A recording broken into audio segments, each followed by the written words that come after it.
under the guise of public health, using the vehicle of fear. With the promise of security, our government in an instant took all our freedoms away. Healthcare workers went from heroes to zeros.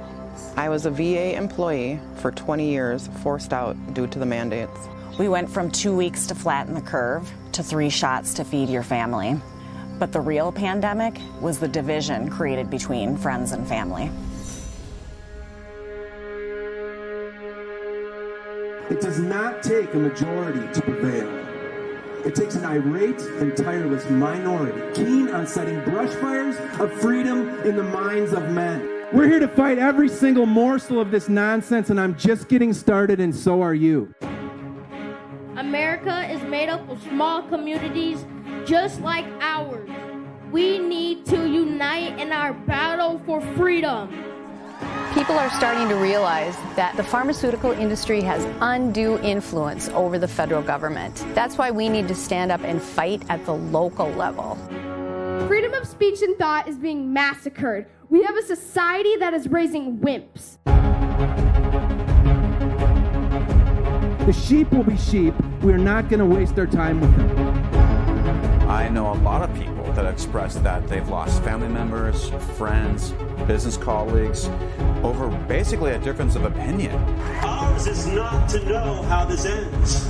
Ours is not to know when the bondage will finally disappear. Ours is to act. Ours is to stand up. Ours is to rage. Ours is to become soldiers for the truth. That is what we do.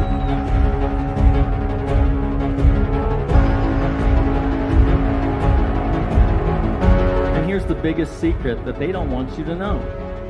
That we are many and they are few.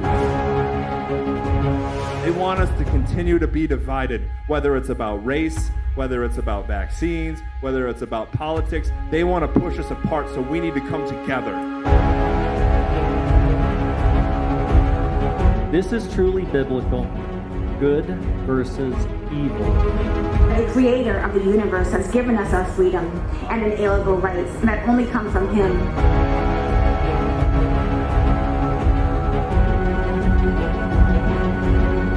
Seek truth and spread information. Be the light that shines on the darkness and flushes it out.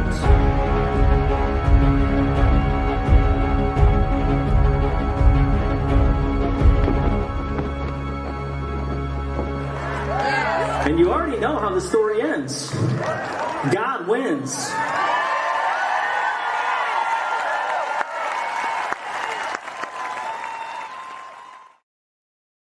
Good evening, everyone, to the Mask Off Minnesota meeting of December 10th, 2023.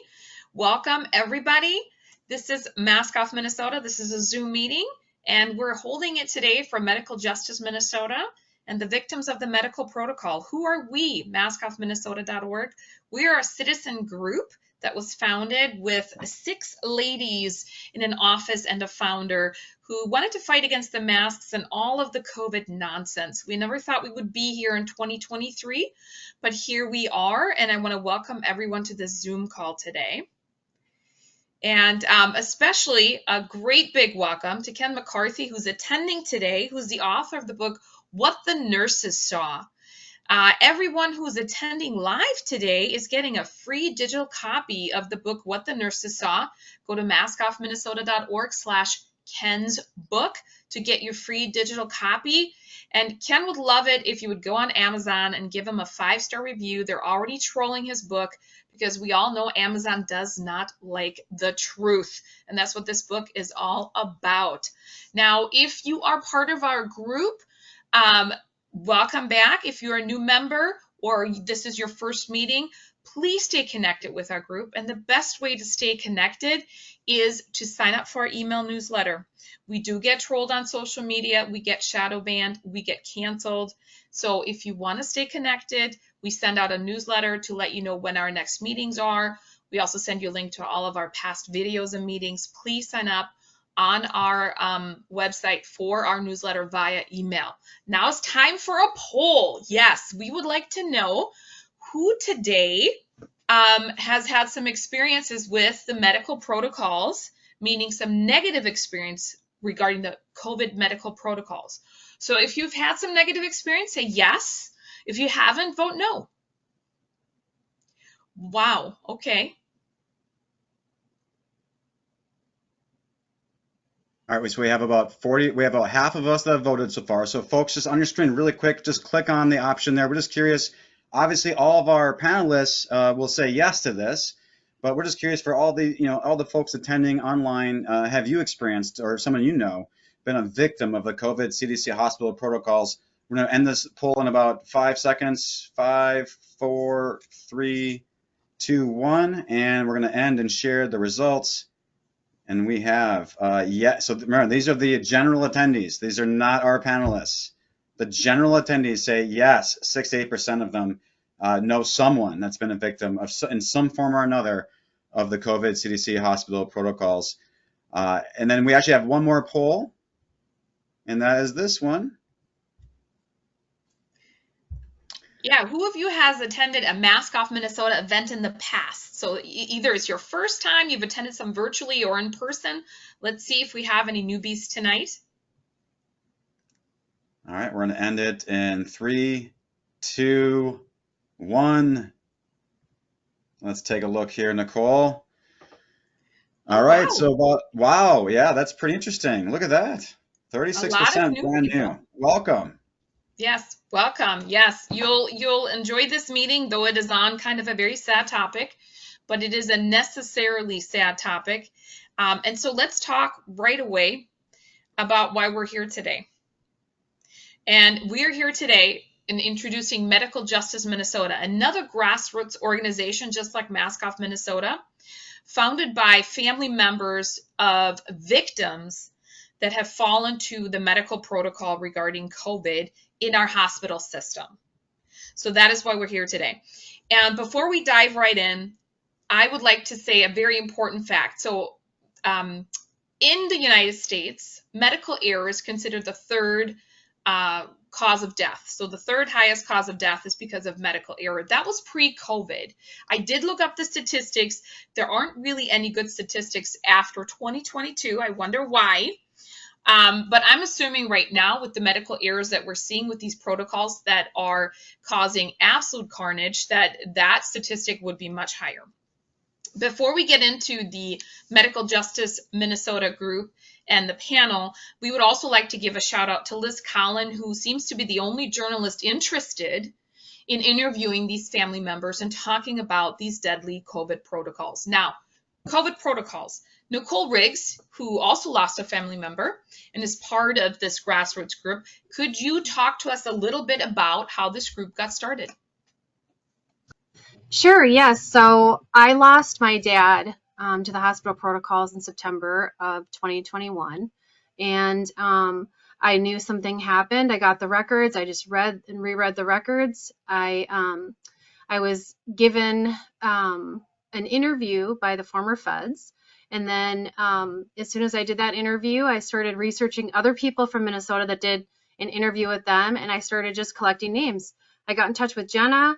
Jenna told me about Andy, the attorney, and then Andy knew of a couple other families. So it started with Andy and Marjorie and 4 families. And that was in January of 2022 2023, that we had our very first meeting. So it hasn't even been a year. So we went from 4 families and we're up to 82 families as of this morning.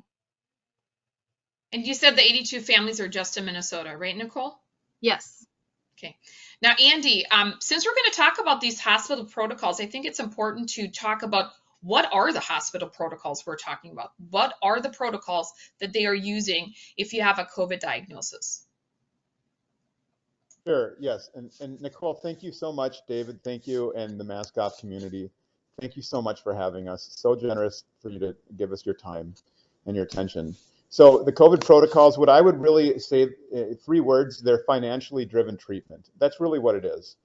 Decisions about treatment are made based on what's going to pay the hospital the most money.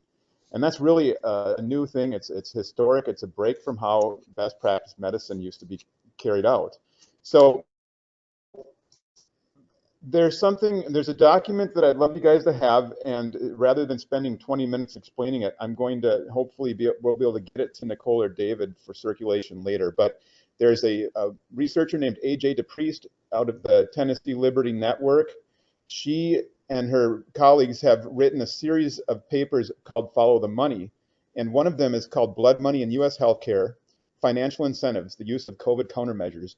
And so there's a lot of information out there for you if you want to read that paper, and it'll just take you down the rabbit hole. But for tonight, I'll just tell you, with regard to COVID protocols, they're financially driven treatment. A couple examples specifically are remdesivir and the ventilator. The Center for Medicare and Medicaid gives bonus payments to hospitals who put their patients on remdesivir or the ventilator. If a hospital can put their patient on a ventilator for 96 or more hours, they get $39,000.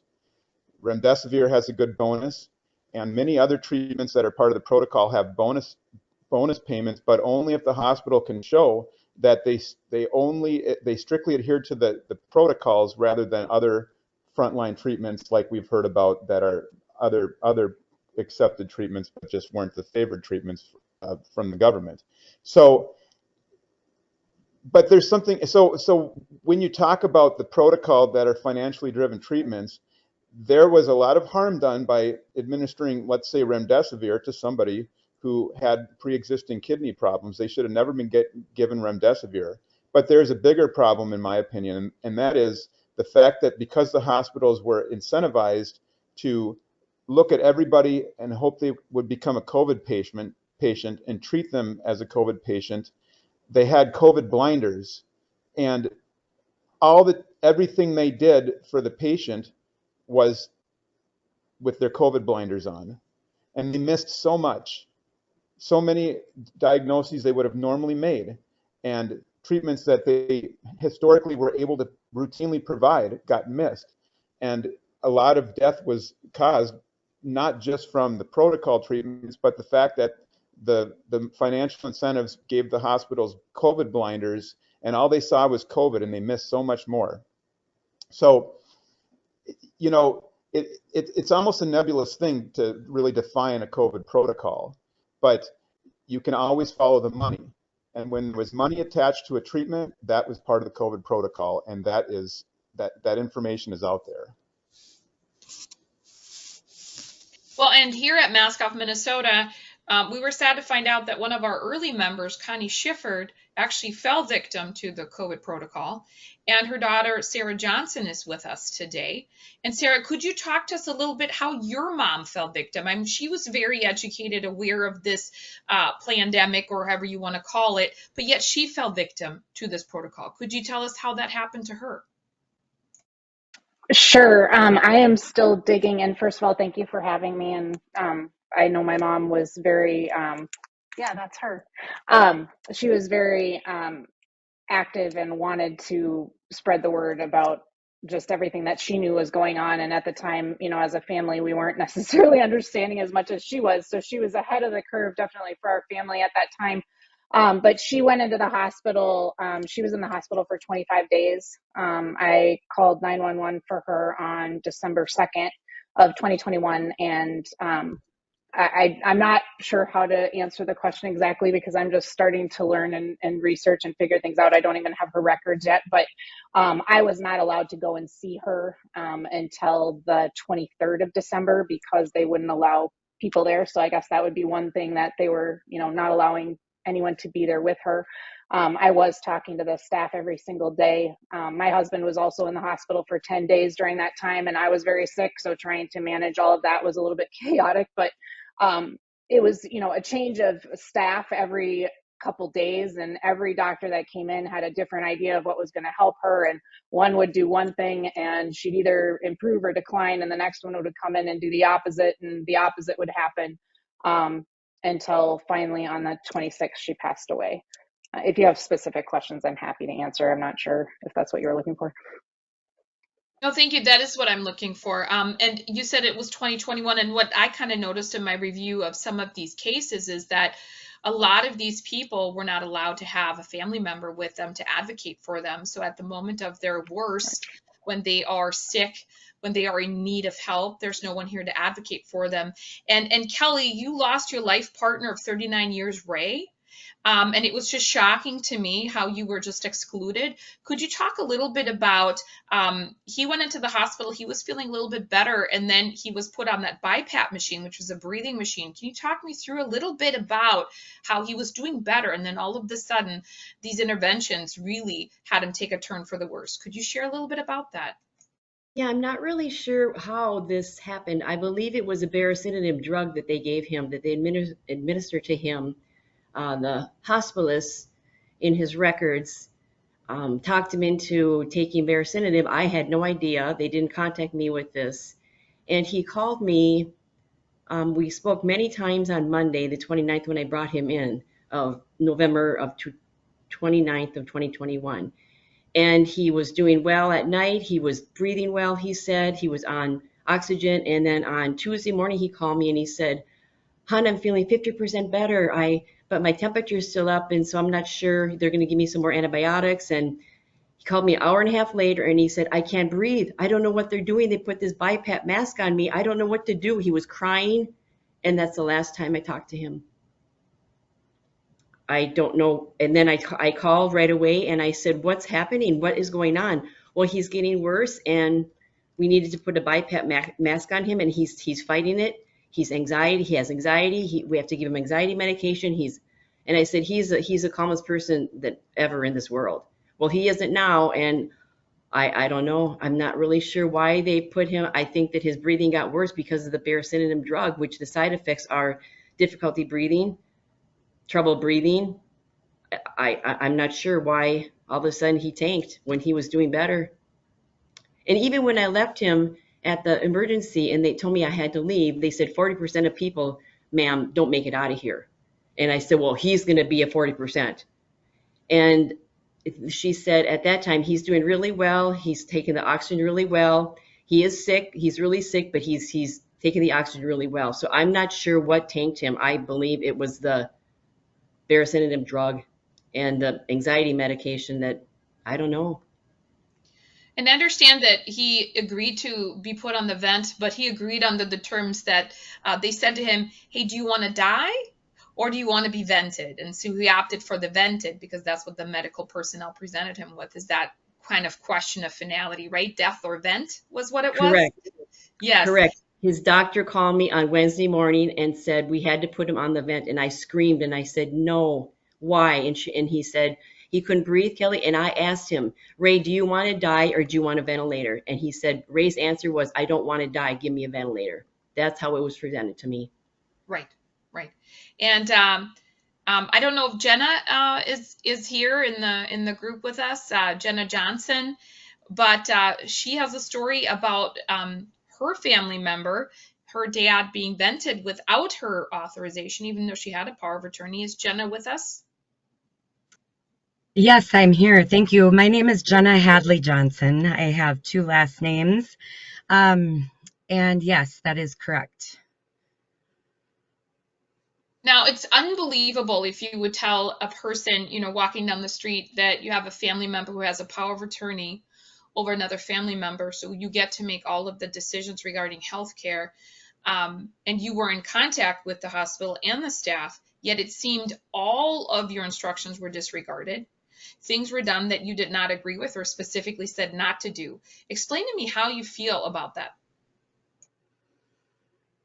I feel absolutely violated in every way possible. And you yourself have a RN degree, correct? So you are from the medical field. I am. I've been a nurse. I was born and raised in Minnesota, and I've been a nurse here for over 20 years.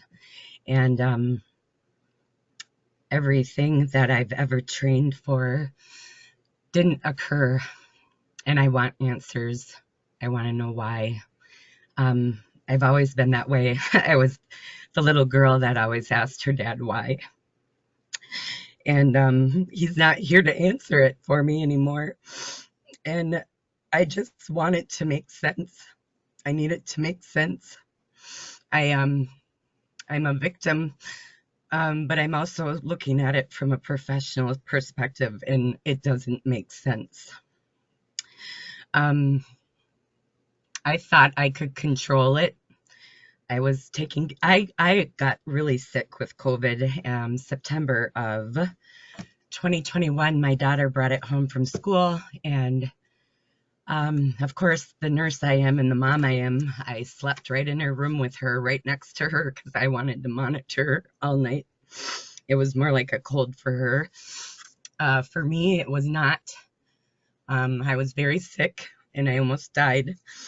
And this is after dealing with the riots as a home care nurse, being escorted into the hospitals with the National Guard, being two of my coworkers being shot at, being in a war zone and not understanding what was going on. I was a home care nurse in North Minneapolis, South Minneapolis, all the cities.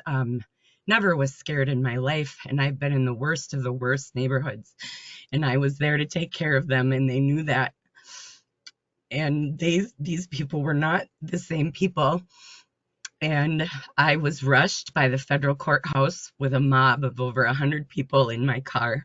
I had to go backwards like 50 miles an hour downtown Minneapolis to get on 35 to get away from them. We've been through it. We've moved now up north, and I kind of feel like a refugee. It's very isolating too, I guess, is the other emotion. It's a mix of emotions because there's nobody that was talking about this. And my dad, just like the other woman mentioned, was the biggest advocate for this. My dad is a very smart person, and he saw it right away, and he was the loudest one speaking out about this isn't right. They are isolating people in hospitals, and it's not okay. We aren't in Nazi Germany. This is America, and we have patient rights, we have civil rights, we have constitutional rights, and we have human rights. And for them to isolate my father, which I talk to every day for my whole life, and is very, very close to him, he's my person, away from me for a whole month almost, without any answers to my basic questions as an RN, as his daughter, and as his POA financially. And I'm sorry, it's a lot of emotion financially and medically for them not to answer me in my simple questions when my dad's in there by himself, isolated away from everybody that he loves. And nobody's understanding. There was no one to reach out to. And I was so careful not to say the I word or the H word, no ivermectin, no I wanted them to respect me. I wanted them to not throw me into a bus of, oh, she's one of those conspiracy theories. I've done my research.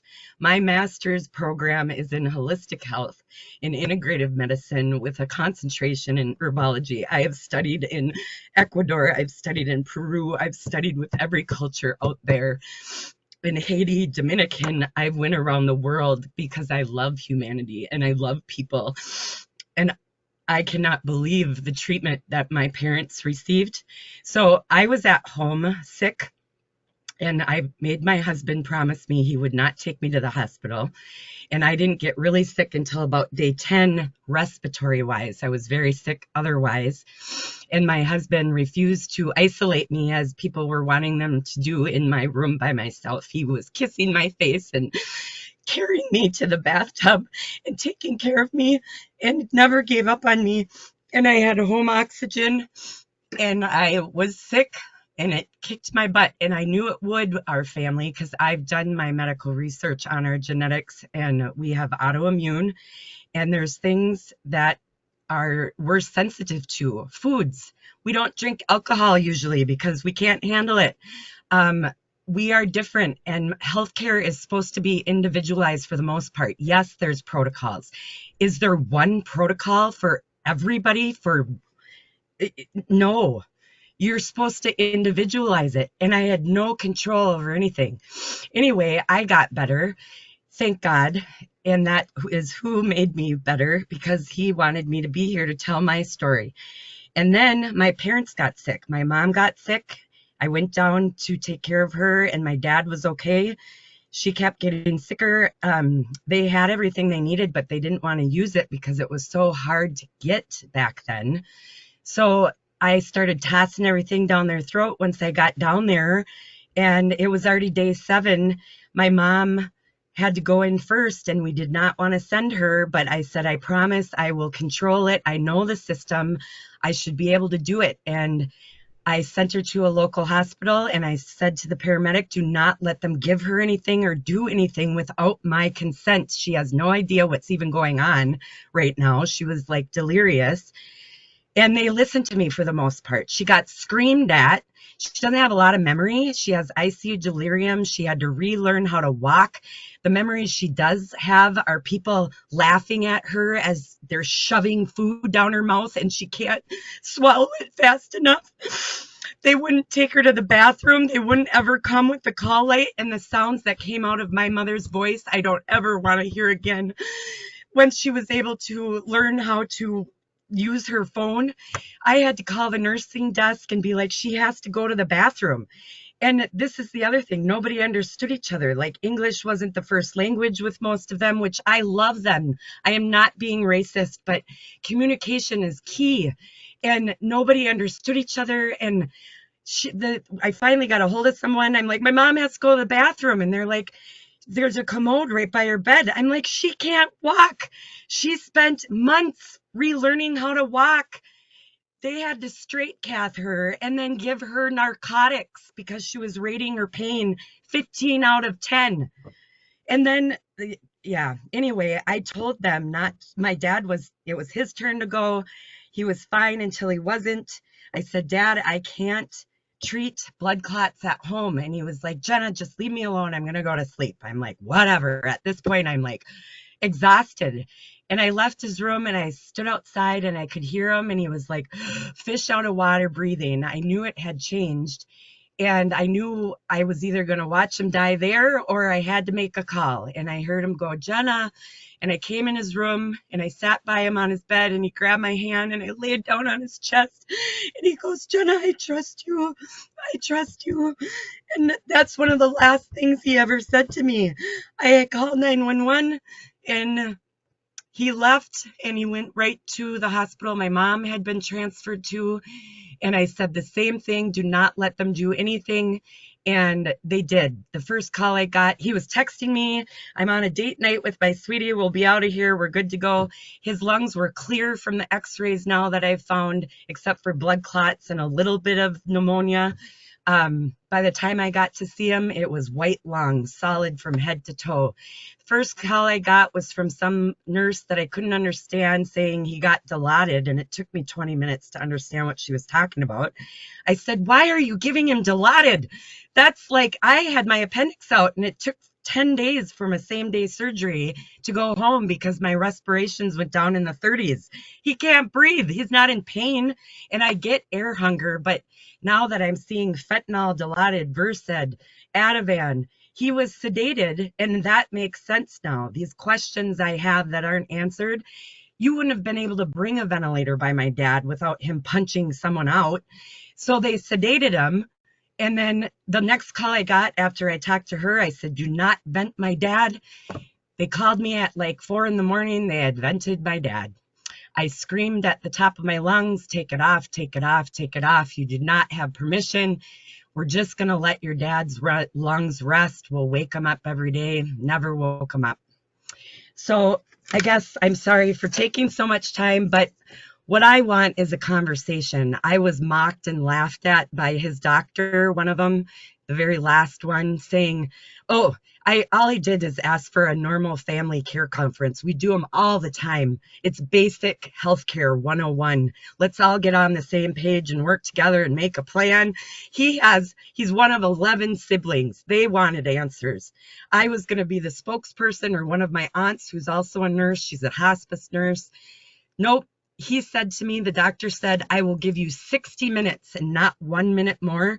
If you need more time than that, you have more problems than I can help you with. And then he laughed and he mocked at me and said, this isn't going to turn into a Mercy Hospital case, is it? I had a panic attack so bad I was about to go see my dad for the second time since they allowed me the second day. I then drove up north to see my husband and my children because I knew what was going to happen. And so I guess I just want a conversation. I want to know how the heck they got a ventilator on my dad, because he didn't want that at all. And the facts don't change the truth, but the truth will change the facts. And I'm just wanting to bring it out to light. I will probably get fired for even doing this interview. I love being a nurse and I love my job. But my biggest role is an advocate for my people, my patients, whether I'm related to them or not. Explaining both sides, giving them complete informed consent, having them make choices. And if they're not able to do that for themselves, their POA, my parents did their due diligence. I was their POA, I was their voice, and I was shut off. Thank you for having me. Thank you so much, Jenna. I am so sorry for your loss. This is outrageous. And Jake, on my screen, you're right next to Jenna. You lost your dad, Paul. And tell me, Jake, did you have a similar experience? Were you shut out? Were you not able to advocate for your dad? What happened with your dad?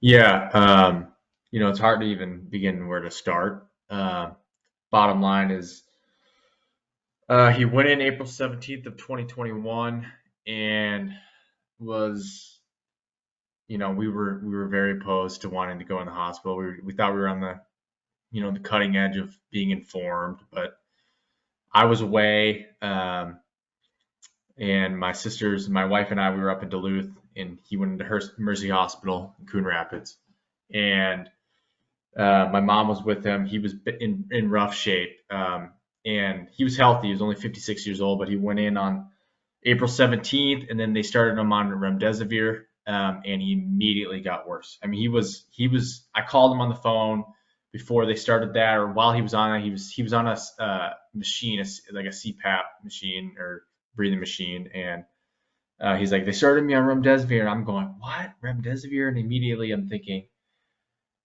my dad was pretty, solid. He was in rough shape though, and immediately got worse. And then basically on the 21st of April, we were all like, don't let him go on a ventilator. Don't let him go on a ventilator. And then his oxygen tanked, and they ripped his shirt off right in front of my mom in the middle of the morning because we kind of were aggressive with getting in. The nurses hated us.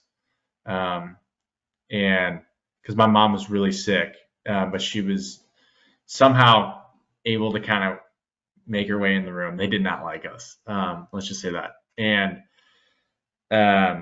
basically shoved us a piece of paper in her face saying, sign this or he's going to die. He needs to go on the ventilator now. Middle of the night, my mom is, God bless her, but she's, just wants her husband to live. And throw him on the ventilator for 31 days, tougher than a bull, threw sedatives at him, drugged the absolute crap out of him. During that time, early on, after the 13 days of isolation, I'm in the room, talking to nurses and doctors, bringing peer-reviewed studies from FLCCC, everything, begging them. I have voice recordings, I have phone calls, I have documents with me, pleading with them to start an ivermectin cycle. What do you have to lose? What do you have to lose? Here's the data. Show me your data. I felt the remdesivir data was garbage, as we all know, through the Zika. I mean, all that jazz. And they thought I was nuts, saying it's for horses. The whole deal that we've all heard. They thought I was crazy, psycho. And bottom line is, he was drugged out of his mind. He was fighting it. He was doing the best he could. And they popped his lung, and once that happened, we knew it was pretty much over. They bursted his lung completely, refusing to do any treatment. We thought about medvacing him out, getting him to a hospital that would allow it. Having conversations with the doctors, them saying like, no, this absolutely came from that. Just different crazy conversations, seeing firsthand the program of their protocol and how they just, it was like Stockholm. It was just unbelievable. The lack of courage in these doctors of doctoring on an individual basis. And bottom line is, I could go into details. I know we don't have whole lot of time because there's a lot. Bottom line is they laughed me off. They thought I was a psycho. Even though I brought peer-reviewed, studied white papers, test trials. I mean, all the data that you guys have probably seen. And they refuse. And I have voice recordings saying, we will sign a paper right now. If he dies because of this treatment, it is not on you guys. Like, we know your system and we do not want this. And bottom line is they popped his lung. The ventilator destroyed his lungs. Absolutely destroyed his lungs. The remdesivir shut him down on that 4-day trial. And bottom line is, we weren't heard. Pretty much disrespected in several cases with my mom, dealing with the doctors as well. Yeah, so there's a lot. I didn't get into the nitty gritty details, but completely shut off, refused to doctor, followed a protocol, and had no room for doctoring, and completely laughed us out and made their money. Bottom line is what it came down to. So thank you for letting me share. Thank you, Jake. It's really sad because it seemed like you were there to advocate, but it didn't really matter in your case at all because you were just laughed out. No, zero bit. It came down to the point where I was going to, have to just, am I going to have to sneak this in and somehow shove it down his throat? Obviously, I didn't do that legality wise. But yes, absolutely. I mean, I'm telling you, I was in tears in that room with stacks of papers saying, can you just look at this? And then Dr. Newberry, the head of at Mercy, saying, this is for horses. This will kill his liver. This will, you name it. Looking at me like I'm an idiot who's not a doctor, has an IQ of 3. And I mean, it's just everything. It gets me, just my blood boils when I talk about it because of how arrogant and, I mean, spineless these people were. And God bless a lot of them, because I understand. But when it comes down to it, we were at a time where they were able to see the truth. At least if you had any sort of minor discernment in your thought process, you would have been able to see, like, okay, here's some data we need to look at. But they were stuck on the NIH protocol and they refused. I mean, like almost just like a lack. It was almost a spiritual, like, just no, we refuse to look at the truth here and even understand what you're trying to say. So yeah, no negotiating at all. So thank you, Jake. And then we have attorney Marjorie Holston also on this call, who lost her mom to the protocol, but then became an advocate for Scott, trying to get him to not die from the protocol. Marjorie, can you tell us, what was your experience like? It started, my mom was aware that remdesivir was bad, but my dad first got sick. A vaccinated individual relative was with my dad fishing, but knew he was sick, but didn't think it could be COVID because he'd had the vaccine already. Well, that got my dad sick, and then Dad got Mom sick. Dad was in the hospital. He got better, but while he was in the hospital, Mom was getting worse and worse. I ended up taking her in on a Friday, and they admitted her. And then when I got home, they called back and said, no, she called me and said they're kicking me out again. And it's like, okay. So I went and I stayed with her, and then they gave an oximeter. And then Saturday we were together. I got some ivermectin. I was giving it to her. And then Sunday they called, said, what is the reading on the oximeter? I said 88. Oh, you've got to get her in immediately or she's going to die. I have so many regrets. One regret is that I didn't do research, that I believed the nurse, and that I brought her in. Well, I believed the nurse. Mom said, yeah, we better go in. Dad was getting better at that point. So we brought her in, and 11 days later, she died. They wouldn't let me see her. They wouldn't let any of us see her until we finally agreed that the doctor had called and said, well, we're going to put her on a vent. You have 15 minutes. Either we just let her die or you vent her, and if you decide you will let her die, you can see her. So we went to see her, and we were under the impression that as soon as they're going to take off the BiPAP, she would die within minutes. But they ended up, they took off the BiPAP, and then the nurse said, well, you know what, she's got hunger for oxygen. So they shot her full of morphine. She never said another word. And we watched, we believed from the doctor she was going to die within an hour, but she languished for 2 days. It was absolutely horrific watching. We knew something was terribly wrong, got the medical records afterwards, and in those period of time, they did not feed her, they did not give her water, and she lost 34 pounds. So yeah, I knew that something absolutely horrific happened under cover of darkness when we weren't allowed to be with her. If I'd been with my mom, I would have made sure she was drinking a lot. Every mother knows that if your child gets dehydrated, that's the worst thing that can happen. And that is how the hospital killed her. She didn't die of COVID. She died from the hospital killing her. They did give her remdesivir. She agreed to that because they kept telling her that, well, that's the only thing we have to give you and you're going to die if you don't get it. So she agreed to that. She had kidney issues. The doctor told me, well, she agreed to remdesivir. And so I said to the doctor, well, you can't do that. She has kidney issues. And the doctor said, oh, no, we're going to very carefully monitor it. And so one of the things we noticed is that every day they had been checking her kidney function. The day they started the remdesivir treatment, they stopped and they never again monitored her kidney function. So there are so many things the hospital did absolutely wrong.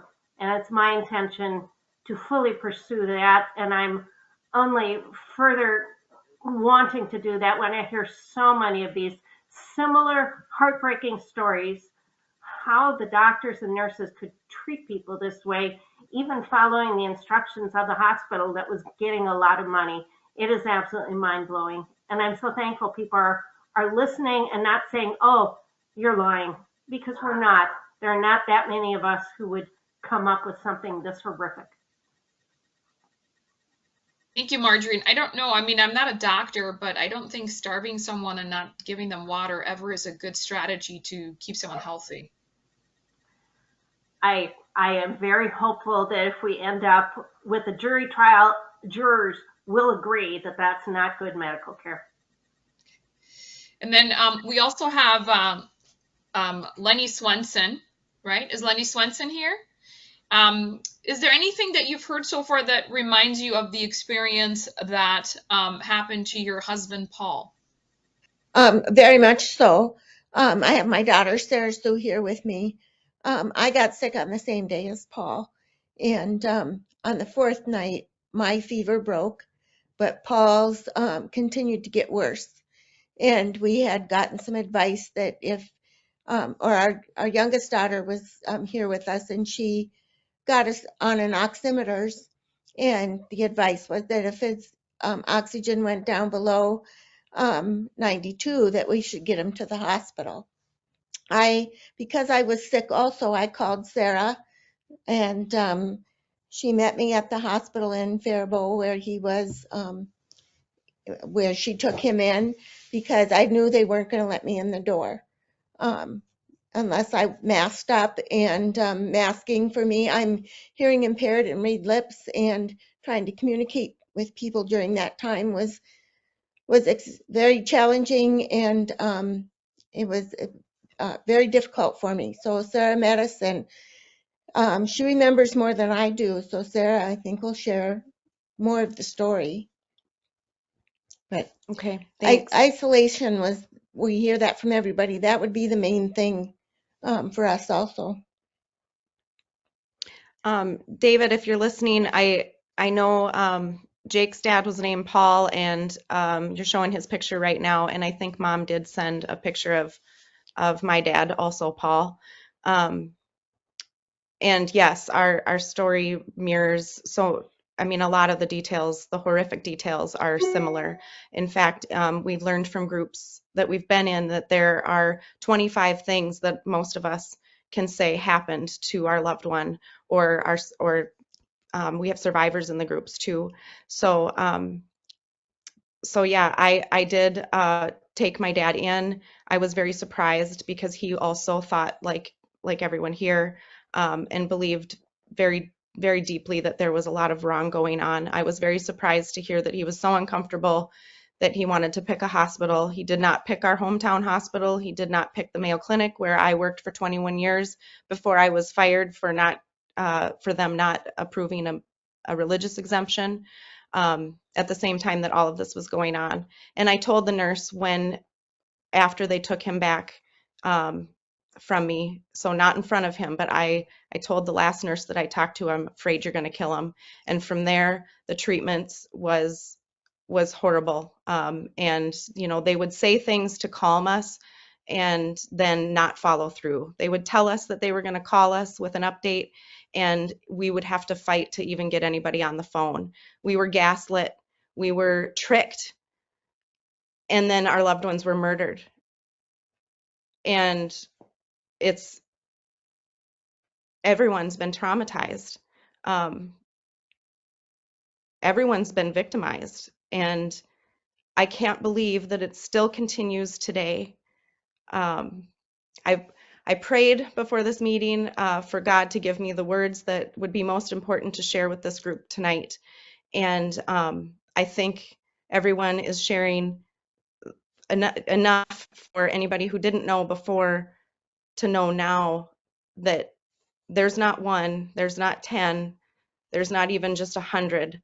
Across the nation, they've been doing this to thousands of people, and it's continuing. And if people don't stand up and say and do what they can to help stop this and change the behaviors, our hospitals will never be safe again.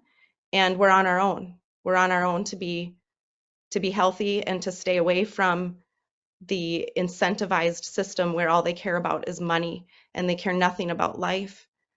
So I'm very grateful for this group and many other groups that we're starting to get to know.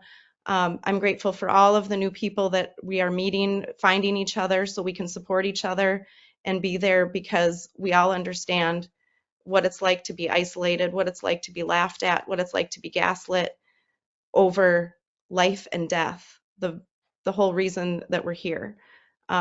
So thank you everyone who's joined and everyone who's put this together and organized all this and keeps it going. I do want to share that the first conversation we had with the doctor, I had ordered the frontline doctor's medical kit to treat COVID for Paul, and I had it one day before I had to take him to the hospital. And I'm trying to get these medicines into him, and one of them was ivermectin. So then when we had our first phone call with the ER doctor that admitted him, I asked her, I told her I have ivermectin for him. And she said, per policy, I can't give it to him. But she added that 2 months previous, when she could use ivermectin, those patients that she gave ivermectin to did better. This doctor knew this. She admitted this, yet they wouldn't break the policy that had been put into place. This wasn't a line of system hospital. And yeah. So they know. And she also, they were very threatening. She also, I admitted I was sick. She asked what day we were on. And so we were 5, 6 days in. And then she proceeded to tell me that, oh, you're going to get sicker. The 10th day is the worst day. You will get very, very sick. And tried to give a little bit of advice about what to do. I was recovering. I didn't get really sick on the 10th day. But they were throwing out all this negativity. And the first thing they asked Paul, of course, was was he vaxxed? So on that phone call, because I hear with cochlear implants, my daughters were with me for all the phone calls, and we had it on speakerphone. And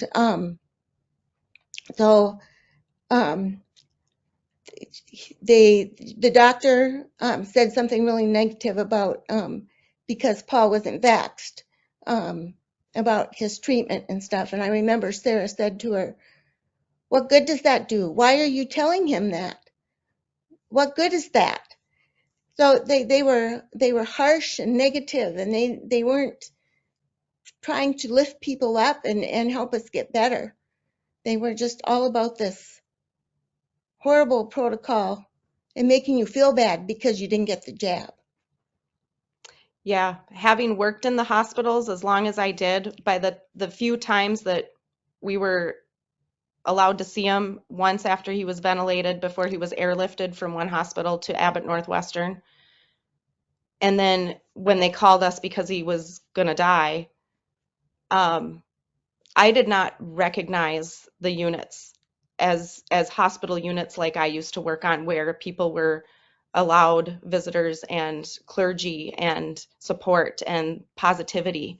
I didn't recognize it at all.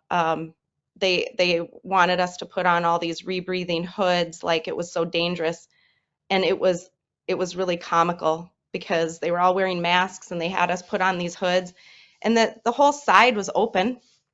So that just, like Jenna said, we need it to make sense, and I'm hanging on for holding all the people that have the answers to those questions accountable as long as it takes. Thank you. And not everyone that underwent the protocols passed away. Luckily, we do have some survivors here. And Cheryl, you were at Methodist at the same time that David Dents was, and you are a survivor. Tell me from firsthand, you experienced this on your own body with your own ears. Tell me about how you felt. Were you taken care of by the hospital? Did you feel like they had your best interest at heart? Tell me about that. Yeah, no, and I've actually been in the hospital twice before with aorta surgery, so I know what to expect from the medical system, and it's absolutely the opposite. Somehow I recognized the guy once I got into ER, because 7 days later I actually saw him on the hospital TV screen, and I took a picture of him with my cell phone. Now, I went in on November 13th, and I don't remember a lot from that point till November 20th. And I found out more from my husband actually once I got home on November 30th. But I didn't get water. I didn't get food. They cut me cold turkey from all the medications I was on for my aorta stuff as preventatives. No vitamins. You didn't get up and get taken walked. I don't remember even getting put into my hospital gown or into the ICU.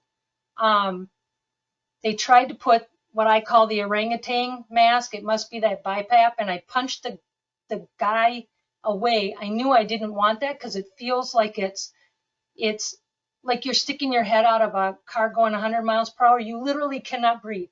It's forcing you to do something that you can't do. And I panicked, and I knew all I wanted was just the nose oxygen. That's all I wanted. And they were very threatening. The guy that I took the picture of, he's the one that said that if I didn't do the protocol, that I would die. And I didn't even know how to respond because I think my oxygen was below 80 at that point. I knew I didn't want to do any of the protocol because a friend of mine's sister-in-law had died just a couple weeks prior within 3 weeks. It was the typical everything. It shut down all of her kidney, the kidneys, the everything, and they wouldn't even take their calls. They would hang up on them. And so she wanted to actually break me out of the hospital, but I'm glad I wasn't part of that thing. I wasn't aware of that. But whatever they were doing to me, I don't remember much. In my brain, I was someplace else. Then when I got home, finally, I found out from my husband that they had called him after doing our drug for how many days, that I had taken a turn for a worst, and that I had agreed to the ventilator. And I'm telling you, I have no recollection of anybody talking to me whatsoever. I don't remember the ultrasounds. I don't remember the x-rays that they claimed that I had. And they were jacking me up supposedly with steroids, which then shot my sugars up. So then they were countering it with insulin shots, but yet none of my medications itself. And so I lost over 30 pounds, and I didn't have a lot to lose in the first place. And they never get you up. You're tethered to your bed. You have an alarm system on your bed. And so if you were to get up, even though I don't remember going to the bathroom. I don't remember bathing or anything for a good 7 days. But what I found out is that the day that I took a turn for the worst, they told my husband that I agreed to the ventilator, and he said, no, that doesn't sound like her. And he kind of went back and forth, and then he brought up the antibodies, and they were silent. And then they contacted him later. Somebody had given me the antibodies, and I flipped. I turned for the better. And so it took a while to get some strength back, because again, you're barely eating anything. You haven't had any fluids. You're not getting up and walking around, which everybody knows that that's what you need to do to heal, is you got to get all your fluids going. And I can only equate it to thank God, because I am here. I'm now 58. I was 56 at the time.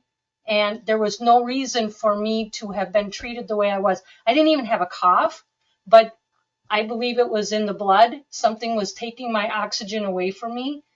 And the treatment they were giving me was their system.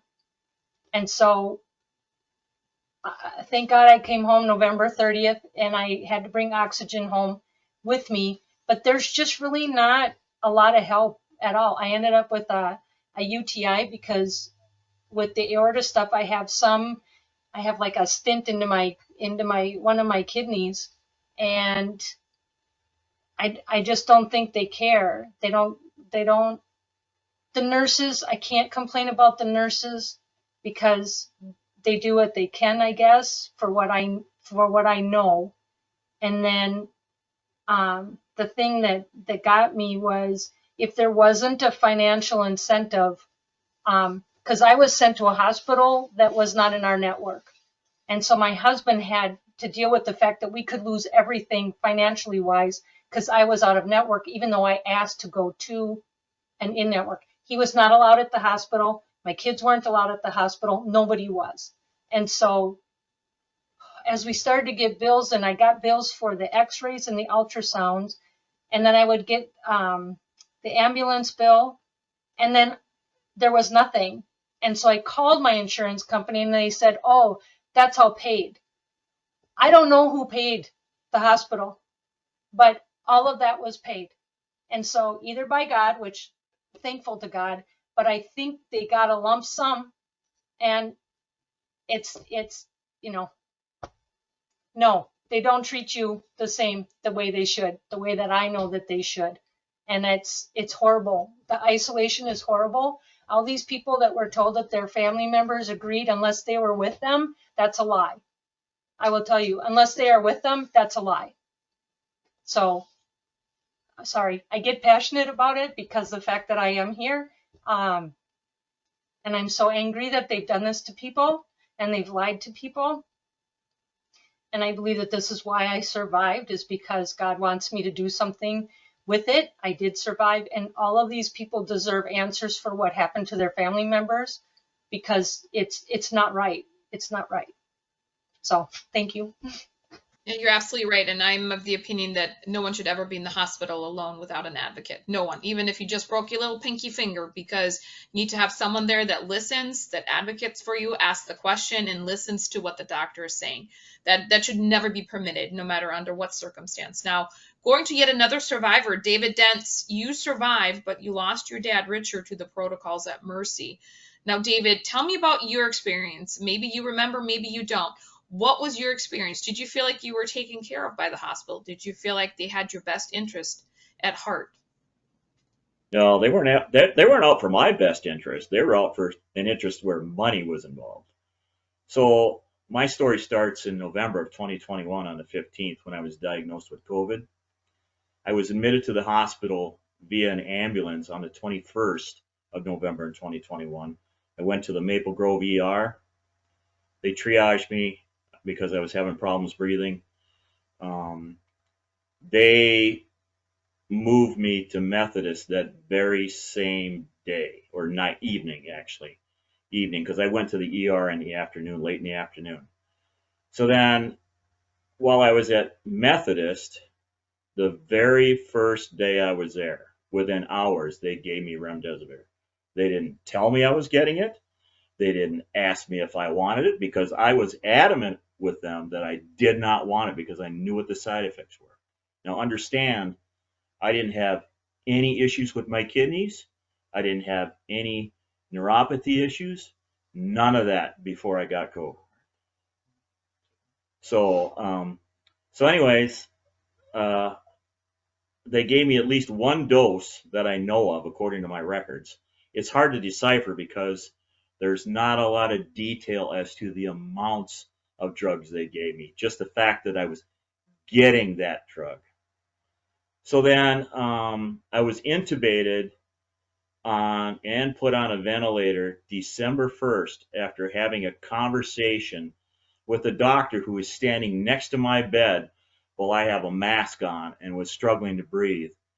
He tells me I'm going to die in no uncertain terms.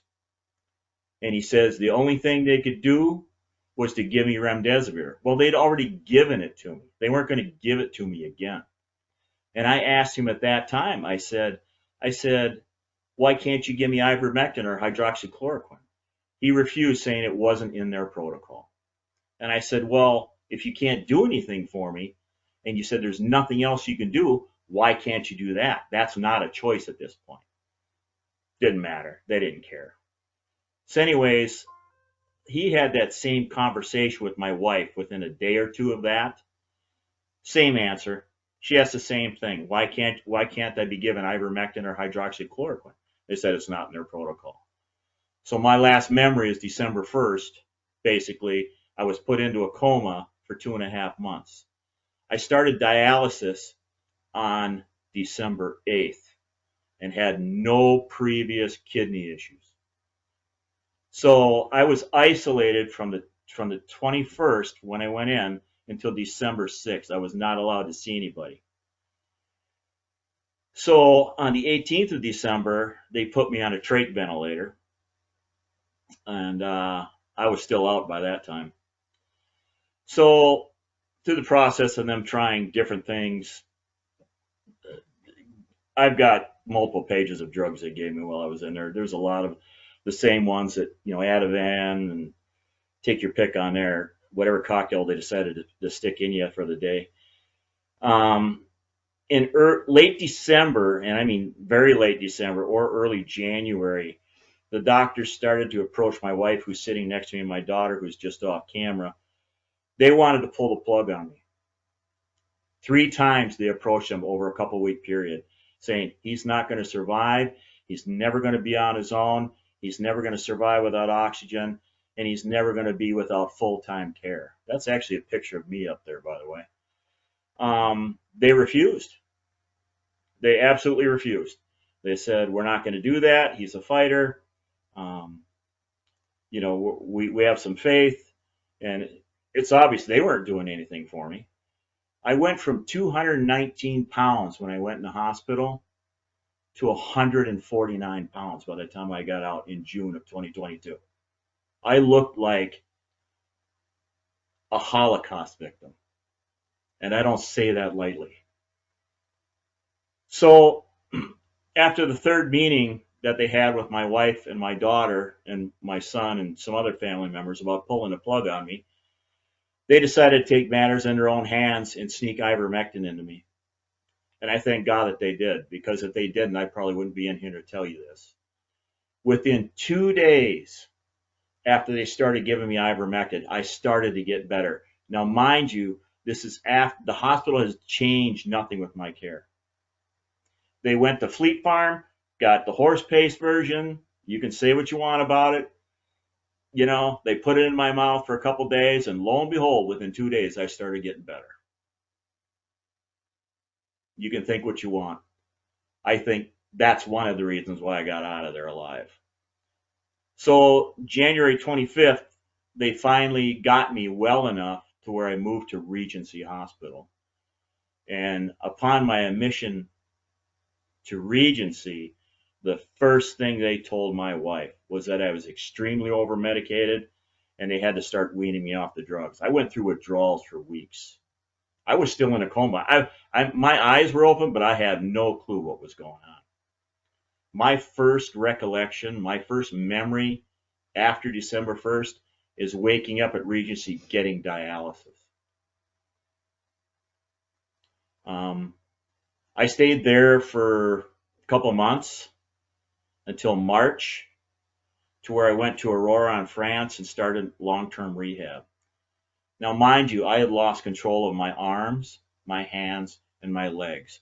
I couldn't even roll over in bed by myself. I couldn't stand. I couldn't sit up. I couldn't do anything. I had to have somebody feed me while I was in the hospital. Through my time at Aurora, started working on building up my strength and just sitting up in bed, because that was a challenge. I would get nauseous immediately because my body wasn't used to doing that. I'd been laying down for so long on my back that as soon as they would set me up, it would be hard for me to breathe because my lungs weren't used to working like that.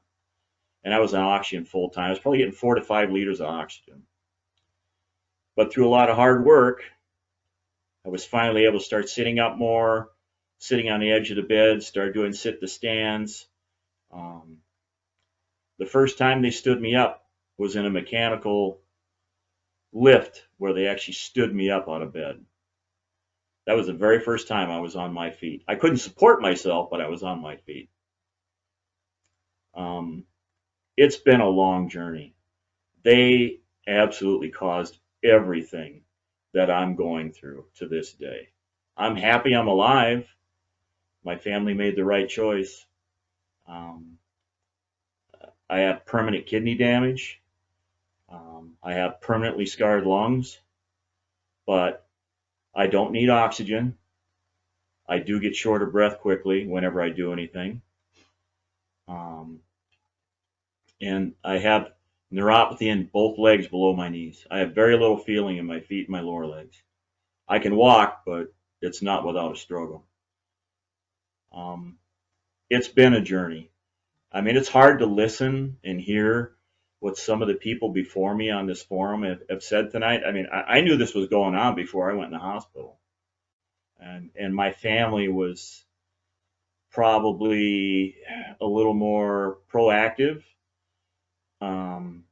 in not taking doctors and hospitals' words and as the gospel at the time, because they weren't saving people. They weren't. I mean, I'm sorry. I'll say that. They weren't saving people. And it's sad because they lost their focus. One of the first things they're supposed to do is do no harm. They did a lot of harm to a lot of people, and a lot of those people aren't here to say their story. I'm fortunate because I can. And thank you so much, David. And Laura, you lost your husband, Mark. Have there been anything that was said today in terms of the treatment that is similar to your husband's story? Are there things that people have said where you said, this is exactly what happened to us? Is there something that is similar? Everything. It's just mind-boggling to me what happened to my husband. We were very much aware of the protocol before we got sick. We were both sick with COVID. Thanksgiving Day, he spiked a temp of 104 degrees. I was able to get it down. And then later in the day, he became delirious and it had gone back up, and I thought I need to take him in. I took him to urgent care. Doctor looked at us with disgust when we said we weren't vaccinated. I mean, her face was just told the story. And we ended up having to take him into St. John's Hospital across the street, where they whisked him away from me. I was able to toss him his telephone and never got to say goodbye, kiss him, hug him, nothing. And they escorted me out. And from that point forward, the story is just the same. I begged for alternative treatments. I was told he'd have to have worms to get ivermectin. I was told I'd have to have a court order to get vitamin therapies. I didn't need to see him. And it's hard right now because today's December 10th, and it was on December 10th that a doctor called me and said that his kidneys were not coming back, that he was going to die. I begged again to see him. There was never any patient advocacy, no pastoral care offered. I asked her again. I said, if he's dying, I need to see him. Well, he's so medicated, he won't know you're there. By this point, I had recovered from COVID, and I was getting a little feisty, and I kept her on the phone for 30 minutes, and she was trying to get off, and I said, no way, And I told her that the first thing they tell you in medical school is you need to talk to these people. You know, they can hear you. And she said no, and I asked about the vitamin D again, and she told me he was getting high-dose vitamin D, so I asked what the dose was, and she said 2,000 international units, and I laughed at her, and I said, what medical school did you go to? I said, that's one pill from the Walmart bottle. You liars. I called her a liar, and she got a little agitated with me. But again, you know, for us, it was hard. I don't know. I don't even know what to say anymore. They kept him away from me. They called me on a Monday after that Friday, after the 10th, they called me that Monday, the 13th, and said they wanted to start palliative care, you know, that he was going to die. But we don't have to make any rush judgments or decisions right now, but, you know, we have to think about it, his sister and I. And his sister's an RN down in Illinois. And so the next day, the 14th of December, they called early in the morning and said death was imminent. And I said, how do you know that? And they said I could come see him because death was imminent. And we went, and at that time, then they had a clergyman come in of some sort, I don't know. But I got there, his blood pressure was very, very high. He looked like that awful picture you just saw. And I couldn't find his phone. They had hidden his phone. It was tucked away on a ledge up behind a cupboard by a window. And it took me an hour to find it. They had no idea where it was. My sister was with me. They wanted me to mask up and gown up, and I said, absolutely not. After I was there for a few minutes, the nurse said, he knows you're here. His blood pressure is way, way down. And I thought, and that doctor told me he wouldn't know, but he knew. And the last thing I'll say is, you know, you sit there for hours, and unless they turn a ventilator off, unless his heart goes out on its own, he will just keep breathing. So we finally made the decision to let him go. And right before he took his last breath, I whispered in his ear and I said, I don't know what I can do, but your death will not be in vain. But I will be able to do something. And so I really appreciate this group, because here I am. And by God, somebody's going to pay for this. And I don't mean monetarily. I just want people to understand that this really did happen. You can't make this up. You just can't. So thank you. I appreciate it. And thank you for your courage. I'm so sorry for your loss. Now, there are some people in the group still that are survivors that can tell their own story. Now, Mary, you are a survivor. Now, what have you heard today that reminds you of what happened to you? Well, thank you for being given the opportunity to share my story. I was an unvaccinated 62-year-old female in excellent medical condition, a former college athlete who worked out nearly every day of my adult life. I was never ill or on any medications. On January 7th, 2022, I was on day 8 of being ill with bone-crushing fatigue and weakness with flu symptoms. When I was brought to urgent care, I was then forced to take a COVID test, tested positive for COVID, and told I was going to die. Although my SpO2 blood oxygen levels were in the low 90s, definitely not near death, and I was rushed immediately to Regions Hospital by ambulance to be admitted. When I arrived at the hospital, they initially wouldn't admit me, but they also refused to let me go home. They made me walk the hallways, attempting to lower my SpO2 levels enough for admission. Once admitted, I refused their attempts to be given remdesivir and the ventilator, and they refused to give me antivirals, ivermectin, hydroxychloroquine, and antibiotics for being, quote, unwarranted. Soon afterwards, I was then heavily drugged with several different hard narcotics, tied down, no visits allowed by anyone except the hospital chaplain, was given minimal hydration or nutrition to the point of being, quote, critically and severely dehydrated and malnourished, as was written in my hospital medical chart. They seldom brought me food, and I was also unable to feed myself because I was tied down, masked with high flow oxygen, and too drugged with narcotics to do so. The dehydration and starvation recorded in my charts, however, was blamed on me because it was written in the nursing reports as patient refuses ... My husband repeatedly called the hospital with requests for me to be given an IV, a nutritionist, a feeding tube, vitamins, antivirals such as ivermectin and hydroxychloroquine, antibiotics, etc. All were rejected as being, quote, unwarranted. Nobody was allowed into the hospital to see me for 28 days, not my husband, children, or anyone else from my family, not even my priest. I was drugged and isolated with no one to advocate for me. My only lifeline and window as to what was happening was my husband's access to my online real-time medical charts, and that somehow someone along the way plugged in my cell phone so that my husband was finally, after several days, able to get through on FaceTime on and off throughout my stay. The hospital administered even more narcotics because I had excruciating back pain from attempted proning. In 2 weeks, my body weight plummeted from 117 pounds to 89 pounds. Again, minimal food or hydration because the protocols demanded such. As explained in further detail below, around this time, my organs began to fail due to dehydration and starvation. And afterwards, when I was eventually intubated and finally put on a feeding tube, I retained so much fluid that I ballooned to over 130 pounds within days. My skin was so filled with fluid, it looked like I would burst.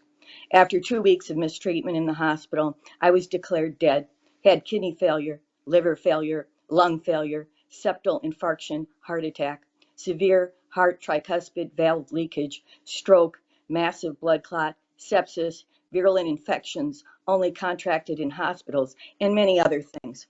At this point, it was clear that the only way I was going to be given a feeding tube and hydration was if I was ventilated, and which finally, after 14 days of mistreatment, they even refused to ventilate me, and they told me, my family, over the phone, that I was, quote, really already dead, and to just let it happen. At that point, my family, by phone at 2 a.m., insisted, begged, and demanded to take whatever measures were necessary to save my life, including venting, as I was up to that time a very healthy 62-year-old with absolutely no health issues. One thing to note is that in the 6 overnight hours prior to when I was intubated and put on a ventilator, the hospital staff suspiciously moved me out of intensive care and then into 3 different rooms for no reason. Later, they claimed it was so I would receive, quote, better care, even though the nurse in the 3rd room was infuriated and screamed at me that she didn't have time to come into my room because she had about 10 other patients. Each time I was moved to a different room that night, my SpO2 blood oxygen levels would drop significantly, and they continued to drop throughout the evening. This was evidenced by my husband viewing my online medical records and reviewing my vitals in real time. We've concluded that they must have been turning down my oxygen supply as I arrived at each different room. As further evidence that their goal all along was intubation, the irate nurse screamed at me, "If you want your oxygen levels up, then you better get intubated." My husband and 3 of our adult children all witnessed the nurse screaming at me as they were miraculously on FaceTime call with me that entire evening. By morning and without notice, the hospital had intubated me and I was connected to a ventilator. Many other things happened to me, but after 15 days of being on the ventilator, they removed it and I was breathing on my own and thriving for 20 hours until they decided to intubate me and ventilate me a second time for 6 more days for a total of 21 days of intubation. The respiratory therapist who had originally extubated me was shocked that the hospital had re-intubated me because I was doing so well. They performed surgery on me for a tracheostomy, and I was kept on the ventilator for an additional 3 days, and a PEG feeding tube was implanted through my abdomen. I also had surgery to implant a cage in a vein in my abdomen to help hold back an enormous blood clot caused by not being given therapeutic doses of blood thinner. Through all of this, I was continually shamed and shunned for not being vaccinated. It was the first thing listed on the top of my records right after my name. And they even scheduled me to be vaccinated under the threat of not admitting me for therapy, which was a requirement to be completed before they would release me from the hospital. After repeated attempts by them trying to talk me into getting vaccinated, I consistently refused and remain unvaccinated today. I was finally discharged after 52 days in Regions hospitals, and by the grace of God and the prayers of many, I miraculously survived, and I'm still miraculously recovering. I continue to undergo rigorous therapy and exercise sessions daily. My lungs are permanently damaged, most likely from the ventilator, so I also have to use a nebulizer to help me cough out lung secretions for 30 to 45 minutes a day. I'm told I must do this for the rest of my life. One thing I want to emphasize is that it was not COVID that almost took my life, but the hospital protocols, which kept me in isolation from my loved ones and starved and dehydrated me, along with the hospital refusing to administer any antiviral medications or antibiotics. Yet the hospital was paid handsomely every step of the way by our government with incentives to continue with these draconian measures. In conclusion, I just want to thank Medical Justice Minnesota for being the real heroes in bringing light to this darkness, advocating for the truth, and providing support for families who have lived through this horrific abuse, trauma, and loss from injustices by the medical establishment. Thank you. Thank you so much, Mary. That is absolutely heartbreaking. Now, Estelle, you are a survivor as well of these hospital protocols. Now, is anything that Mary has said similar to your experience, or was your experience different? There are a lot of things in common.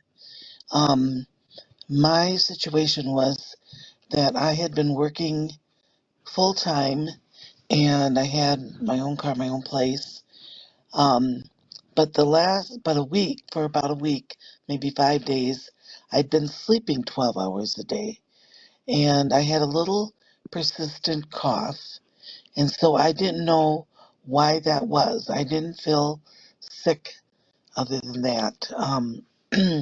But then I thought I saw something in my stool that concerned me. So I said, I need to go get this checked out.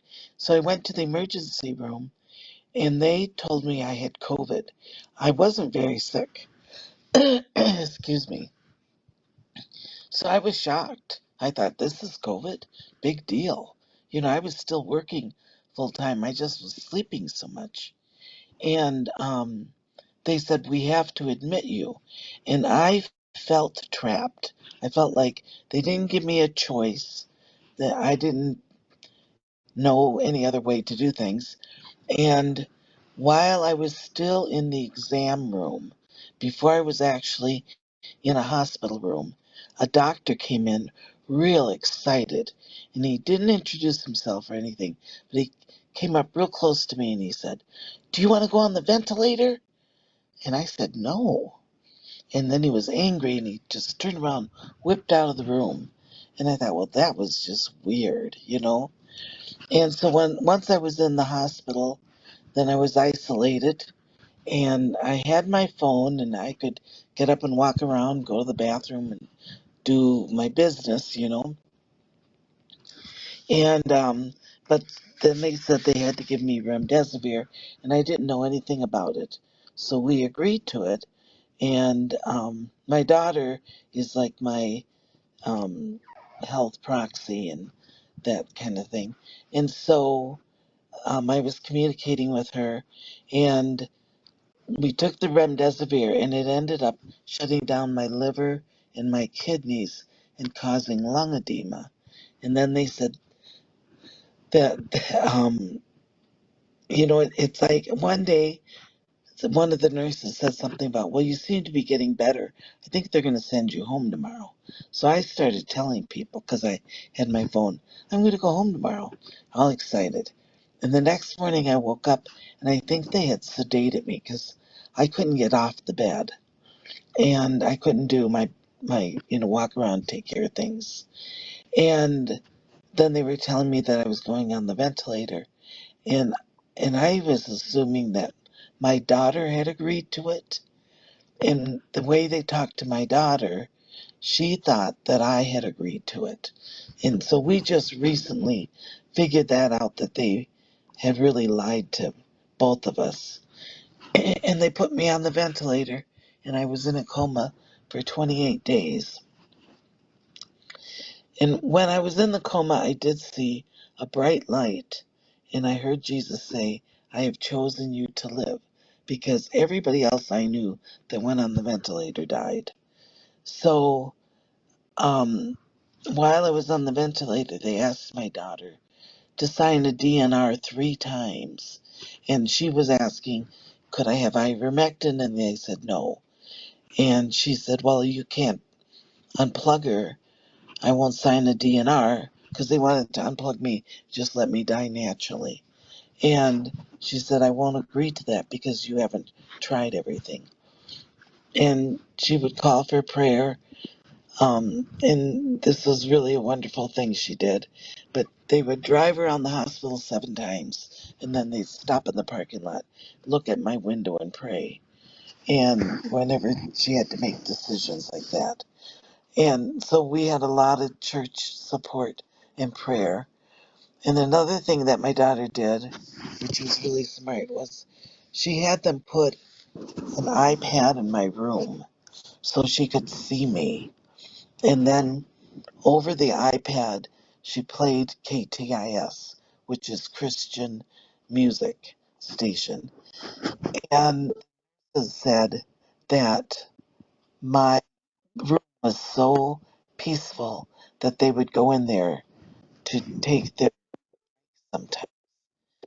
But after a certain amount of time, they had to put me on a trach, and that's why my voice sounds like this now.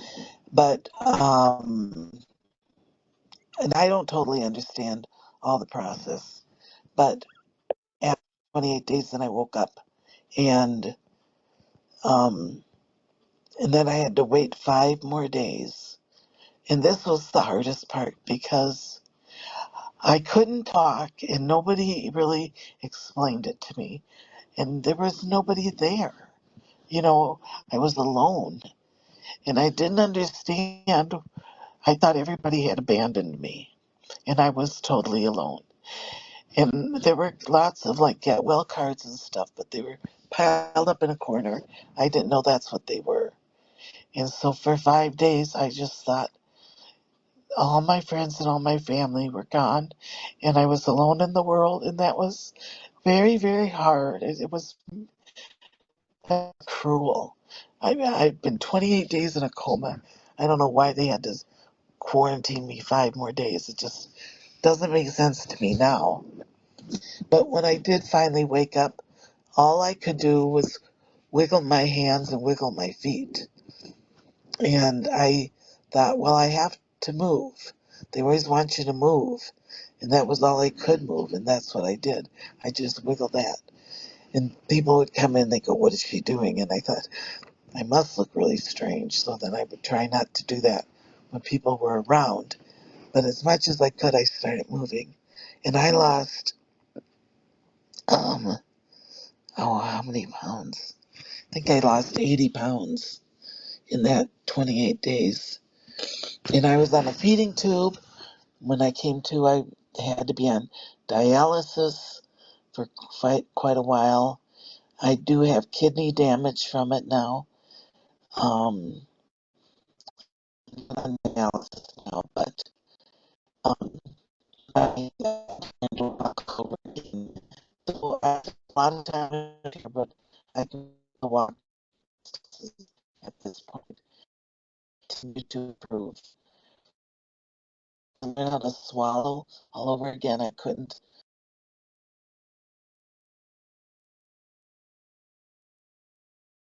Okay, so I think your phone is breaking up just a tad. So I'm just gonna move on to someone just to see if we can figure this out. I'm so sorry for your experience. I'm glad you're still around. Now, Stacy, your husband, unfortunately, your husband Ron was not as fortunate as Estelle. Now, what have you heard today that is similar to your husband's experience and what you've experienced? I can't really say I don't have a what husband. his experience was. He was in the hospital for 30 days, and I finally got to see him on the 21st day.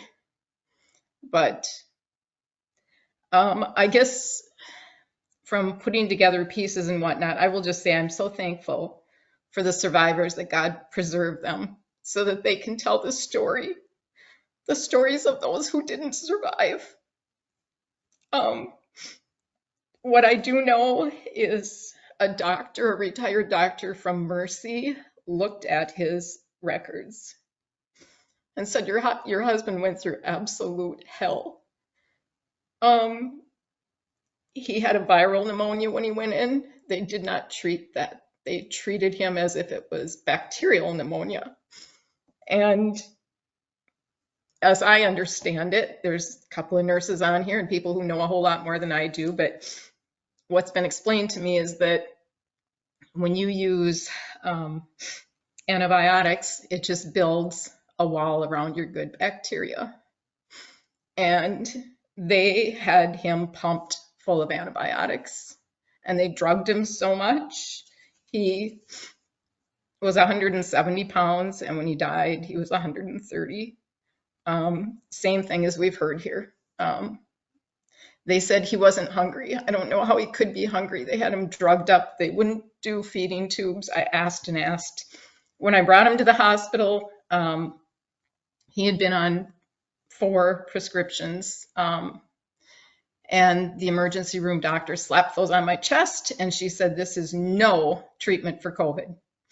And then it was 3 days before I ever even heard what was happening with him. And then I was just told day in and day out, he's going to die because he's not vaccinated. And they just wouldn't do anything. No monoclonal antibodies, no ivermectin, no nothing, no vitamin D, C, zinc. And it pretty much ended the same way. He was getting better. I was told the day that I was able to come see him, I was told he was doing really well. His oxygen needs were very low, and we'd be talking about him coming home. And that day when I went and saw him, I was there maybe a half hour, and it was like a rush into the room, a bunch of doctors saying, what happened? Ron, what's going on? Why aren't you breathing well? And I don't even know what happened. They rushed him, they did all this stuff, and then they said they were putting him in the heart ward at Mercy so he could get better treatment. And then I think it was 6 days later, it was the weekend, a chaplain was up there, and he said, this man needs to see his family, my son and his wife and 3 grandkids. And so he went out and talked to the nurse, and they both came back in, and the nurse said, the Nazis aren't on this weekend. We'll get you guys in. That was Friday night. And Saturday morning at 8 o'clock, I got a call saying he's agreed to go on the ventilator. And it's the same thing as we've heard over and over. He would have never agreed to go on the ventilator. And it's like, really? So we were going to come and see him and you put him on the ventilator? And then he died on Monday night. And the doctor glared at me. She said, we can make this, well, she didn't glare at me yet. She said, we can make this a lot easier. And I said, what do you mean? She said, we can make him more comfortable. And as I've learned now, yeah, the cocktail, but they had already given him one, but they were going to give him more. And I said, you don't control this, God does. And she just stood in the room and she glared at me for hours. And the nurse on duty said, have you seen his lungs? And she said, come look at this. Here's what healthy lungs look like. This is what COVID does to lungs. And of course, I've learned a lot more since then. It's just what was said tonight with the ventilator and how it destroys lungs. And I think that, as we've heard over and over here tonight, this has impacted so many lives. I don't have a husband. My son doesn't have a dad. My grandkids don't have a grandpa. We were a pretty small, very close family. My husband was not sick ever. He was a person who helped everybody, like so many of these people that we've heard about. And he was killed. He was killed, and he didn't have a chance once he went through those doors at Mercy. So thanks. Thank you, Stacy. I'm so sorry for your loss. And another individual who lost a husband, Becca, you also lost your husband, Czar. What have you heard now from Stacy that reminds you of what happened with him? So many similarities. The ventilator, for one. I was very adamant with when he went in that, no ventilator. And he said no ventilator. And when they called me and said, oh, he wants to go on, I said, that's not my husband. I'm coming to the hospital to take him out. And they said, no, you can't do that. He will die. And even though I never gave consent, they put him on the ventilator anyway. They did it before I could get to the hospital to check him out. They had already drugged him. They were already prepared. They already knew they were going to put him on. They didn't really want my approval. They were doing it anyway. They put him on, and it killed him. He went in asking for ivermectin and IV medications, the IV high dose vitamins, and they said no. And even after they put him on the ventilator, I still fought to get ivermectin and vitamins, and they just kept saying no. They said there's nothing more we can do, and they still would not. I did get a meeting with the hospital staff, and I had other people in the meeting with me, and then phone call. They were called in, and we were fighting to get ivermectin and vitamins, and they just kept saying, nope, it could kill him, it could kill him. And so I said, well, what else can we do? Nothing. Okay, well then do this. And they just refused. They refused. When they finally said that there's nothing more we can do, he's dying, they let me go in and see him. Of course, he was isolated like everyone else. They did let me go in and see him, but he was unconscious, drugged on a ventilator. And I did have my son, Aaron, was there with me as well. Did you want to say something? Yeah, I don't know. I wasn't even planning on staying. I just came over to help my mom set up so this would work, but started listening to you guys, and eerily similar. I did not realize it was like that. I think I've been blanking this out for a while because it doesn't seem real. I don't think about it often. It's still, yeah.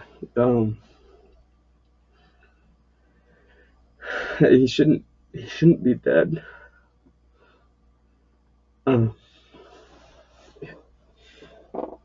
No. He was very athletic, very strong, very muscular. There's pictures up on the screen. He went in at like 245 pounds, muscular, big. Big guy. Yeah. Yeah, he always, he always made it out of these situations. He was a but fighter. He was a warrior. He made it through everything. But that ventilator, yeah, he couldn't fight it through. They killed him. They drugged him and killed him. yeah. He was a musician. You'd see him holding his bass in that picture. I was in the hospital with my mom, like she was saying, and yeah, it's hard to see him like that. He's skinny. No, my He dad's lost never so been much skinny. weight. He lost so much weight. He was. I held his hand. It was weak. I didn't get to, talk to him or say goodbye. But We did not sign a DNR, but the doctor told me that they would not resuscitate him. So when his heart stopped, they just let him go. They would not try to bring him back, even though he did not have a DNR. yeah, I even asked, "Are you gonna do something?" He's holding his hand, watching his heart rate go down. Like And nobody did there's anything. nothing. No, They just let him go. They said, I said, we're not doing comfort care. We are not doing comfort care. And that's essentially what they did. I have the medical records. That's essentially what they did. They just pumped him through they just gave him a bunch of painkillers right at the end yeah, they without permission. They let us see him when they had practically already killed him. Yes. Oh, now he can see him when he's in a coma, and I can't talk to him. Yeah. Yeah, they stole him. Mhm. But yeah, I mean, I even have text. I don't know if you remember, but when he was in the hospital, he's pretty literal about emojis, and he sent the throwing up emoji probably because he felt terrible. But yeah, while he was still awake, he was asking me to bring him. I can't remember if it was some kind of food, probably Taco Bell or something. Yeah, because they had crap there, and Right. Yeah, they weren't feeding him. yeah, yeah. So yeah, here's what he wanted. That's sweet. But yeah, and I said I'm on my way, and I dropped it off, and I said, "Cool, love you, Dad. Have a good night." That was October 17th, and then he said, "I will because of your sacrifice." That's the last thing I got from my dad. So yeah, I don't feel good about it. They took him, and listening to you guys, it's really similar. I don't think it's a hoax. I don't think it's, there's definitely something funny. I wish it wasn't. I would love for him to be here right now. I'm also a musician, and he's a big part of my life and my career and helping me, and not just that. Obviously, he's my father. He had my best interest. He had everything, and that's gone now, and I'm struggling to deal with that grief. And I guess just realizing now I had that blocked out for a while, but very traumatic. And I have siblings too. They only let one person come in. Yeah. And that, I'm sure, is not a Right. Nope. great It's the isolation. choice for you. You had to call it. Yeah. Like that's not good. I don't know. But yeah, I so could many. say- I He's could go all on- the I could go stories. on. Yeah, I haven't talked about it in a while, so I sound very rambly. Sorry, but I just Thank you for letting us Yeah, speak yeah. and share his story. Thank you. They murdered him, and they didn't even try to hide it. It was out in the open because as I begged for different treatment, they would not do it. They just murdered him. Thank you. Yeah, thank you. I'm so sorry. And we see a pattern, and if there's a pattern, then it's not accidental. Though I will say your story is unique in that they didn't even try to resuscitate him. I mean, that's pretty outrageous with the family right there. I will have to say that's a fact that is unique to your case. Now, Miriam, we haven't heard from you, and you lost your brother Noir. Again, what are the similarities? What have you heard today that makes you feel like this is a pattern? This was not accidental. Everything that everybody else is saying is exactly what they did to my brother. At the time my brother passed, he was 40. He left behind 6 children that ranged in ages from 6 to 18, and he had a grandchild on the way. When the one thing that is different that they did to my brother is when my sister-in-law took my brother to the University of Minnesota hospital. And my brother didn't want to go to the hospital, but his oxygen levels had dropped. So he was just like deteriorating really fast. He was hardly eating and drinking, and so he went in. My sister-in-law took him to the University of Minnesota. They admitted my brother. They told my sister-in-law she couldn't stay. My sister-in-law then later gets a phone call from them that says, we're going to be we don't have a bed here at this hospital, but we're going to be transferring him to Southdale. So in the morning, my sister-in-law calls Southdale and says, yeah, my husband was going to be supposed to be transferred down here. Can you, or to Southdale, can you transfer me to his room? And they're like, well, we don't have a patient by that name. And so then she calls, after doing searching, she called the U of M saying, hey, where's my husband? She found out they had admitted him to Fairview Ridges. And they had also, we found out afterwards, when he was in the emergency room at the U of M, they started him on remdesivir. They never told my sister-in-law that. And after several days of my brother being down Fairview Ridges, suddenly he's calling our older brother saying, I don't understand what they're doing here, but they want to put this DNI thing on me. I don't want to die. And so, long story short, a couple of my brother and a sister, they managed to they went down to Fairview Ridges, took him out of the hospital there, and brought him back to the U because we thought the U of M would be better. I had some treatment there back in July of 2021, so we thought they would be better. They weren't. My brother went in middle of October. We were not able to see him until at the end of November. Then we would have a family member with him every day. And even though he was ventilated, like, he could still sense, like, he started to, like, squeeze my sister-in-law's hand. And so then after family could see him, he started getting better until he passed away December 25th of 2021. So leading up to that week, probably about the 20th or 21st, right about that time, they were transferring him to a chair and they dropped him.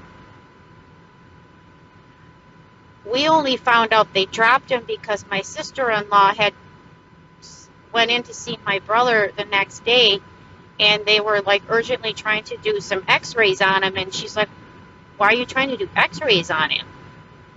So they didn't tell her that they dropped him. But he had started getting better. Like, they had kind of started like pulling back on like the of the medications and things he was on, and his oxygen levels were good, and he was getting better. They were talking about transferring him he would have gone to Regency. He ran his own construction business with my older brother and older sister, and so even though he was still very sick, he was asking about how were the various projects going. And all of a sudden then we get a phone call 4 o'clock in the morning on Saturday, December 25th, that said, if you want to see him, you better get here right now because he's not going to make it. That was 4 o'clock in the morning. By 11 o'clock, he was gone. We don't know what happened. He was doing better. He was talking business. He was talking about moving to these care facilities, and then suddenly he's gone. So that's been a question that all of us have had is, what did they do to him other than they killed him?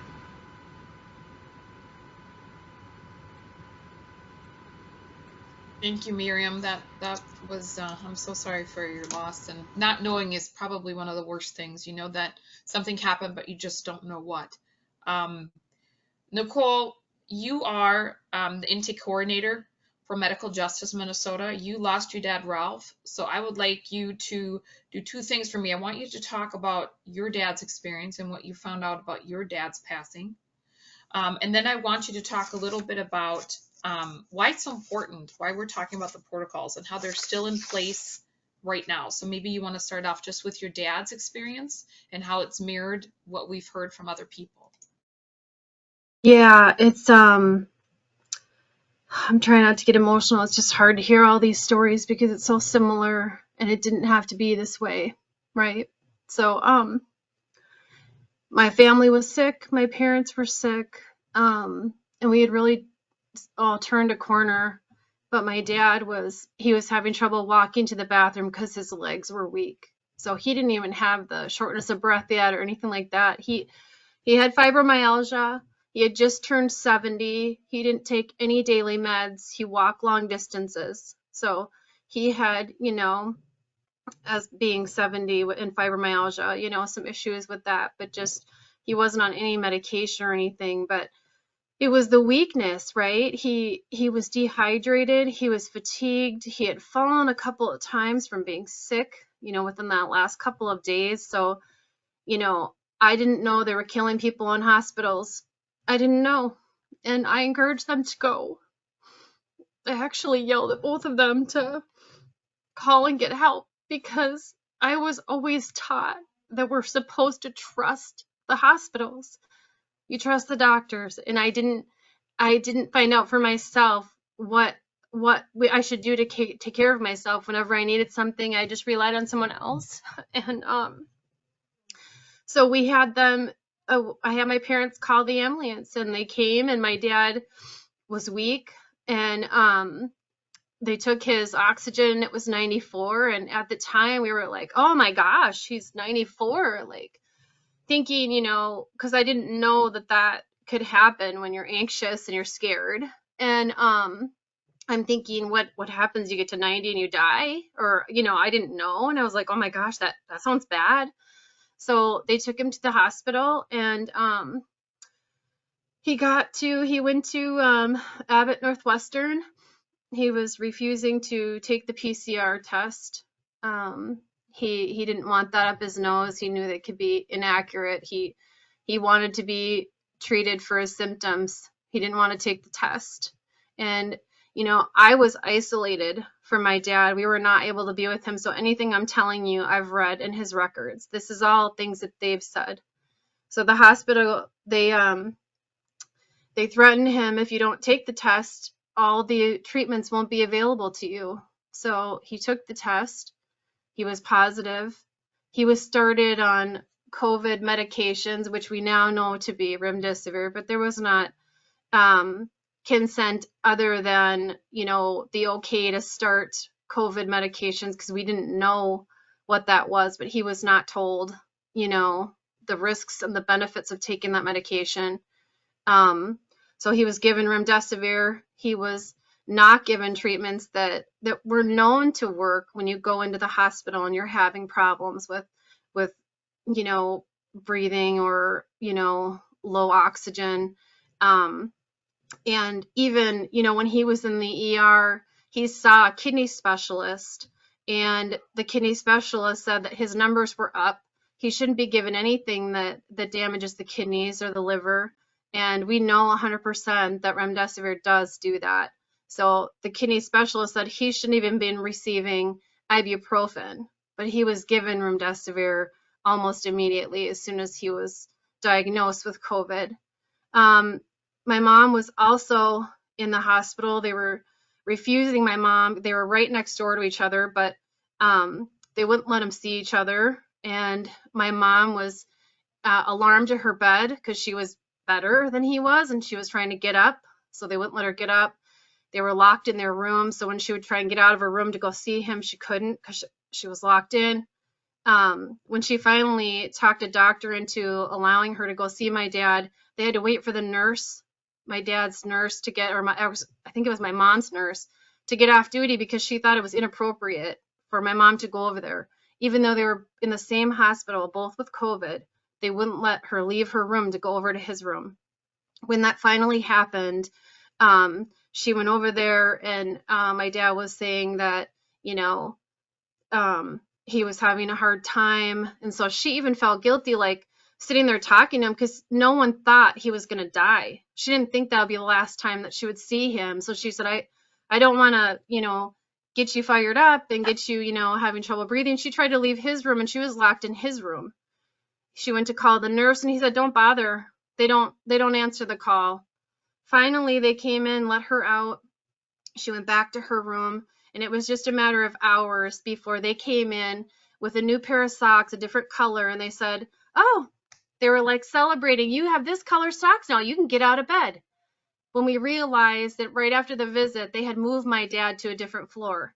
So as soon as they moved him to progressive care, they gave my mom different colored socks where she could now get up because he wasn't even on the floor anymore. And then he went to progressive care. She, within a couple of days, eventually got out, and she wanted to see him before she left, and they refused to let her do that. And then they moved him down to the ICU. And my dad did have a phone, but he wasn't super, like, you know, into technology and stuff, and he was more frustrated with the phone, and so feeling sick and stuff, he didn't really use it much, so no one spoke to him after that. He went to the he went to the ICU. Within a couple of days, he was pulling out his IV, and he was getting really upset. And the records say that the nurses like called in the doctor because he was, you know, pulling things out and being agitated, and they actually quote what he said, and he was like apologetic, and he was saying that basically he was sorry for acting that way, but he was just so tired and hungry because by that time he had not slept in 2 days. He had not eaten in 5 days.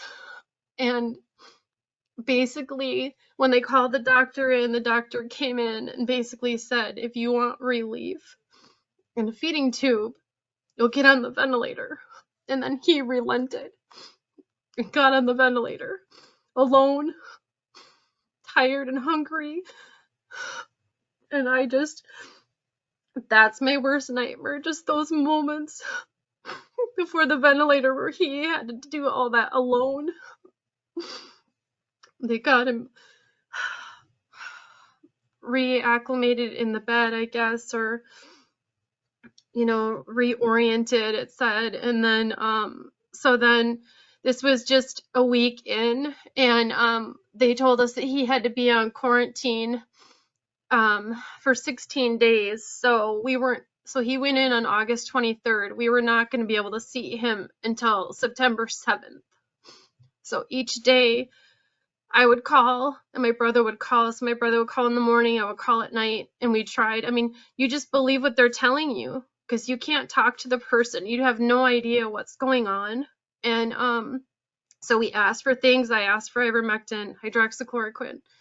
I asked for basic vitamins. His records say that the nurse's notes say that they deemed that vitamin D was inappropriate during this admission, which I don't understand how vitamin D is ever deemed inappropriate, especially when you're in an ICU. And they have studies that show that regardless of being on a ventilator or being very sick, that ICU patients, if they're vitamin D deficient, that they don't do as well. So I don't know why. I mean, I know now, but I didn't understand why. And then we knew he was on medication. He was on a drug called vancomycin, and that can cause you to retain fluid, but we knew he was already retaining fluid. I asked, will you take him off of that? And I was told, no, that's the gold standard. So basically we just waited until the 7th, and I called on the 7th and I said, we're coming. It's the 7th, we're coming in. We want to see my dad. We were so happy that we could finally see him. And the nurse was like, no, hold on. And then the infectious disease team said that, nope, it's going to be another 7 days of quarantine. And I said, well, what if he doesn't make it another 7 days? And then I don't even remember what she said, but then after that call, I was like pacing in my house and I was crying. I was so upset. And I texted my mom and my brother and I said, are we just going to leave him there to die alone? Like, what's the plan? You know, what are we going to do here? And then the hospital said they would plan a FaceTime for that night. So they thought he'd be well enough, or not even well enough, but they thought he would, you know, it would be fine to do the FaceTime that night. So then that was kind of the plan. We were kind of making plans with our family to do that with my brother, my sister-in-law, my husband. And then right after all that planning, I called and requested my dad's records because I said, I want to find out what's happening there. You know, we can't get in there. We're just going by what they're saying. And then the records girl said, you know, well, aren't they updating you? And I said, yeah, but I don't know them. They don't love my dad like I do. I want to find out what's going on there. And then she said, well, in order to get his records, you have to have his death certificate. And I said, so he has to die before I can get his records? And she said, yes. And then I just couldn't believe it. And then within just 3 hours, the palliative care team called us after I requested the records, I think. And they said he's actively dying. So we think he'll die over the night tonight. So if you want to see him, you'll come now. So that morning we couldn't come. But now that they say he's dying, now we can come.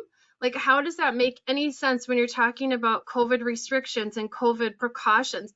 That doesn't make any sense. It's the same day. So then we said, yeah, we're coming, you know. And then so when it's a palliative care team and it's that kind of situation, we knew going in that we could come there if we would take him off the ventilator. That was the reason we could go, and that's how we could go. So we went there. They told my mom she could have one person. She said, I have 2 kids and I'm not going to leave one home. I'm bringing both. So we showed up there. We had to put on like these space helmets. They were like these soft helmets, and they had a tube out the back, and there was a machine running, like generating the air inside of this little thing. So loud. So you couldn't hear each other. We couldn't get close. You can't even get skin to skin with the person because you have this giant mask on your head. So we just literally got there and we said, okay, you know, we've made the decision. We don't want him to suffer. We don't want him to linger. We want to take him off the ventilator. And they told us at that time that we couldn't even do it right away, that he was on so many paralytics. He was so sedated and paralyzed. Like, We had to wait an hour before we could take him off the ventilator because he couldn't even. And at the time, you don't really understand it. It's just like a fog, and you're just like, oh, okay, I get. I mean, it doesn't make sense, but you're not even thinking. And then so an hour later, they turned off the ventilator, and we prayed with him through the transition, and we cried, and we told him that we loved him so much. And then he died, and we were standing at the end of the bed after he had passed, and the doctor came in, and she said 80% of these people that are in the ICU are unvaccinated, and that we needed to get vaccinated. And I just didn't think that was real appropriate, right? And that's all I'll say about that. But then, I knew this was so wrong. And so we immediately got the records, and I read them over and over.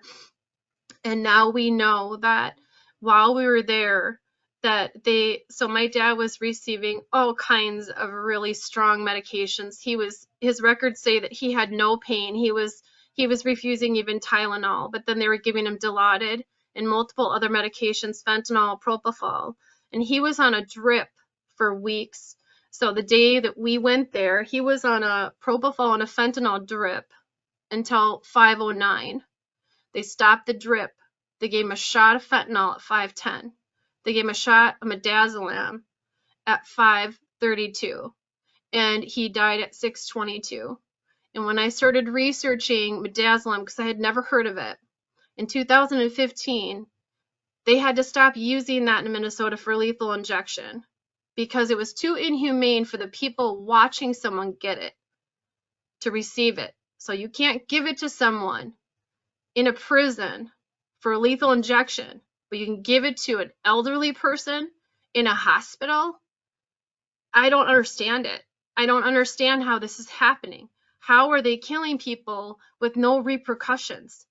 And the most common misconception that I hear that makes me so upset, because I do all these calls and I hear all these stories most daily. And 2 weeks ago, people think that this is over. People think that this happened and it's not still happening. And that is the biggest misconception, because 2 weeks ago I got contacted by a woman who, her dad was in a Minnesota hospital. He went in for low blood sugars and possible stroke, because they weren't sure, but then because he was unresponsive. So then when they gave him the sugars, he kind of came back. And so then he was in a hospital, and he went in asymptomatic, tested for COVID. This was the beginning of November of this year. This is a few weeks ago. They said he had COVID. They told the family he had COVID pneumonia. They put him on the protocols. They destroyed his lungs. Within 3 weeks, the hospital is telling them, well, you've basically stayed your welcome at the hospital. Your stay is over. And he needs to either get on a ventilator or he needs to be put on end-of-life drugs. This is what they tell you. They don't even pull any punches. They say this. They told the daughter, while the dad can hear, he wasn't on a ventilator. They refused it. He's listening to this, that they need the bed. They need the bed. And so they want to put him on end-of-life care. And this man is sitting in the bed, and he's telling the staff that he wants the good Lord to decide when he dies. He knew that they were trying to put him on end-of-life care, and he didn't want to die. So we worked together, and we did sneak some things into the hospital to give him. Within a day, he was doing better. They put him on a step-down unit, and I was celebrating. I cried happy tears because I was like, maybe we saved him. I think we did it. We did it. We finally, helped this guy to the point where he might survive. They put him in a step-down unit. They put a video on the room, which terrifies the family because they're afraid to do anything then. And the hospital's not doing anything more because they want to put him on end of life. So the family is kind of stuck. This guy, his legs were destroyed. He was so miserable. He just said, I don't want to do this anymore. Take me off everything. And he died. That was last week. That was last week in Minnesota. This is still happening. I'm in contact with someone that does what we do, and they do it in Wisconsin. There's 2 people that died in Wisconsin recently. They're still doing this. We have to stop it. Thank you, Nicole. I think that's the most important message, is that these protocols are still being implemented. I mean, they haven't stopped implementing them. And unless something changes, they will continue to do so because it's profitable, right? It's profitable. And that brings us to every meeting that we have a call for action. We don't want to leave people, even though these stories are powerful, the information needs to get out. People need to be educated about what is happening.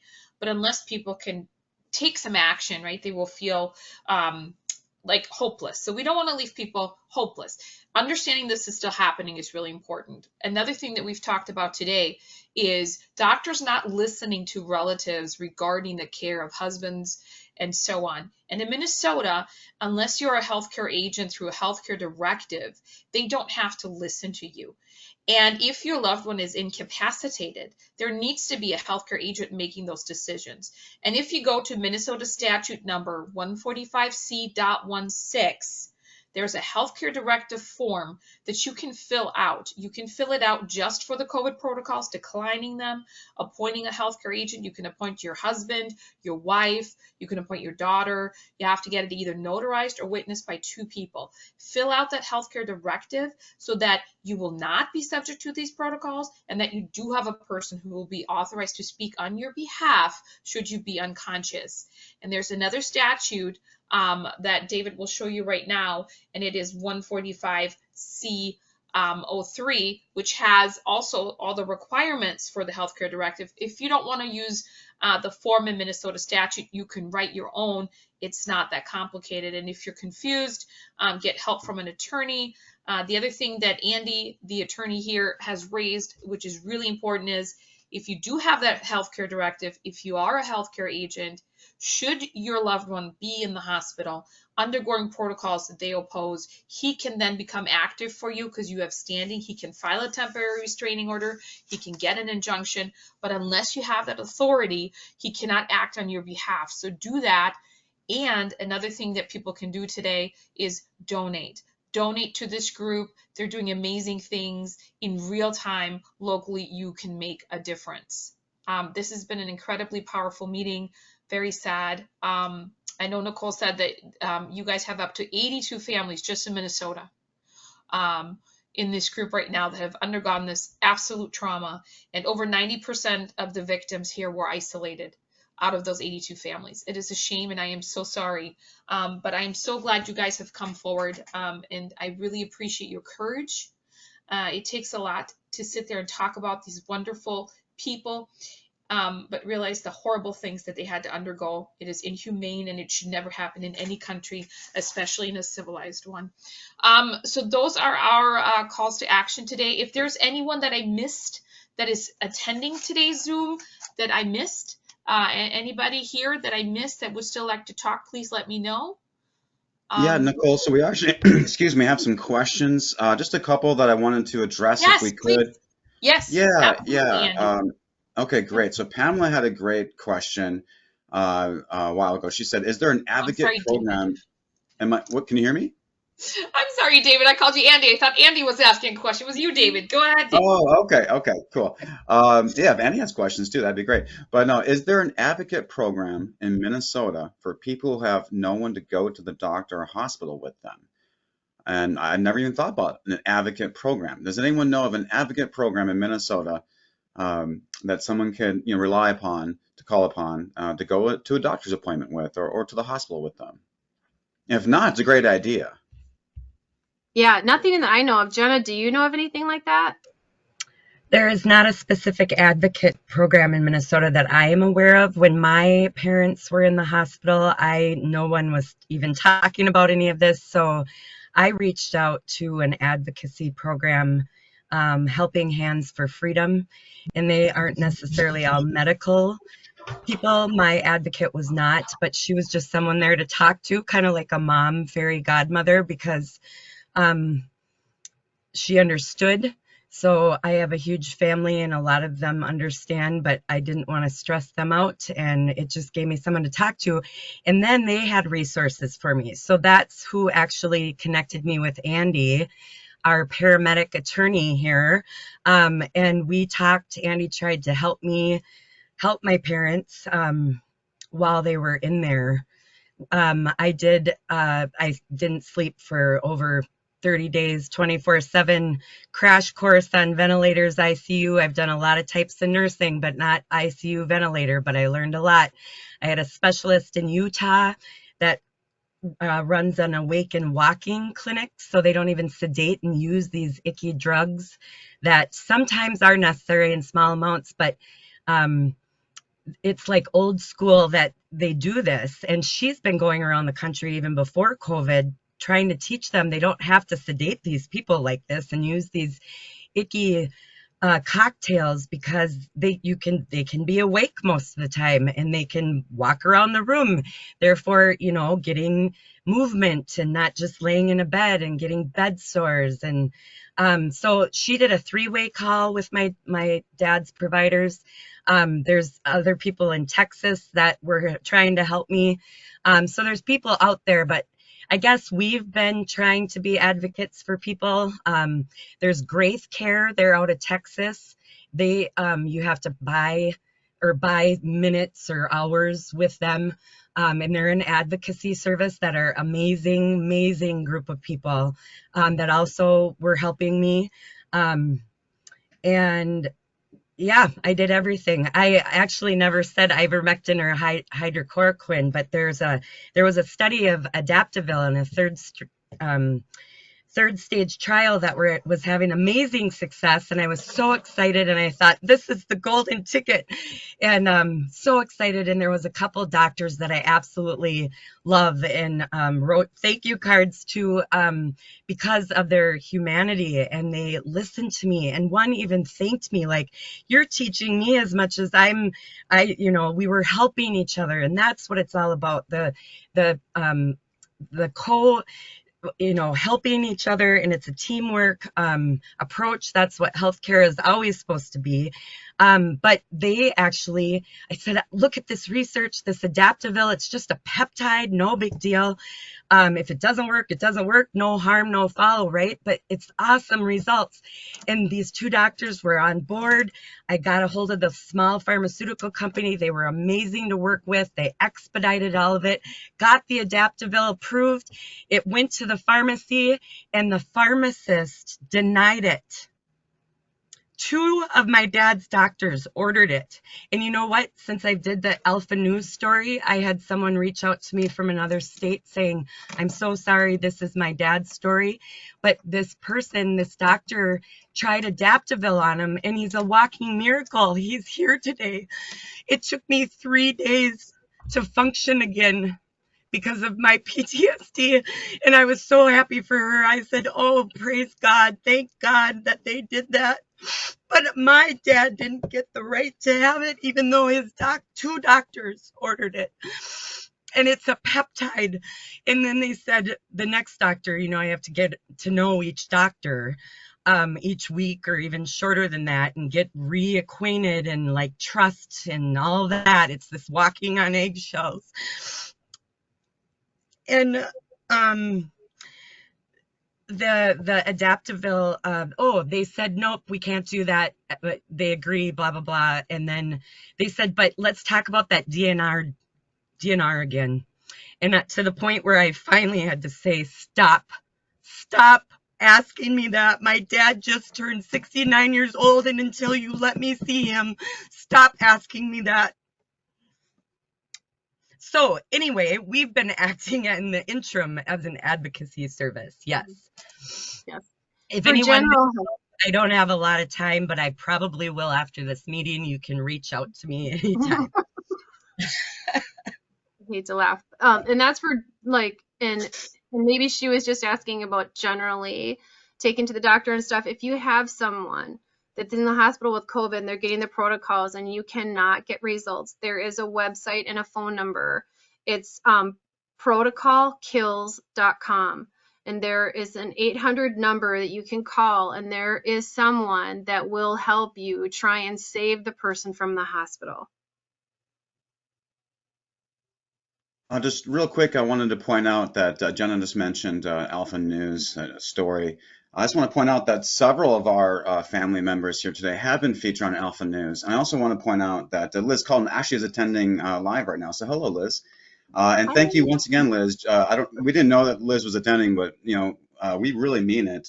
What Nicole said earlier about how we really appreciate Liz having the courage to cover these stories that none of the other journalists, I'll put in quotation marks, have the courage to. So thank you, Liz. I also want to point out too that just behind the scenes here, I'm kind of listing all these stories, and I'm so sorry, but I am so mad. And I understand there's a lot of good healthcare workers, but this is really how I feel about a lot of healthcare workers that were heroes. And when I hear these stories I'm just so mad about it. But anyway, I want to just remind everyone about the book that just came out, What the Nurses Saw. This is actually written by Ken McCarthy with several other nurses, actually whistleblowers, Nurse Erin, for example, Nurse Nicole. And Ken's actually live with us right now. I want to just bring him on just real quick. I wanted him to be able to share a little bit about, because he's actually hearing all of your stories right now, and he's heard a lot of what these insider whistleblower nurses, because he's interviewed them for the book. And so I'd like to bring him on right now. So let me just bring on Ken McCarthy. Ken, we're going to enable your microphone and your webcam, hopefully. And Ken, are you there, sir?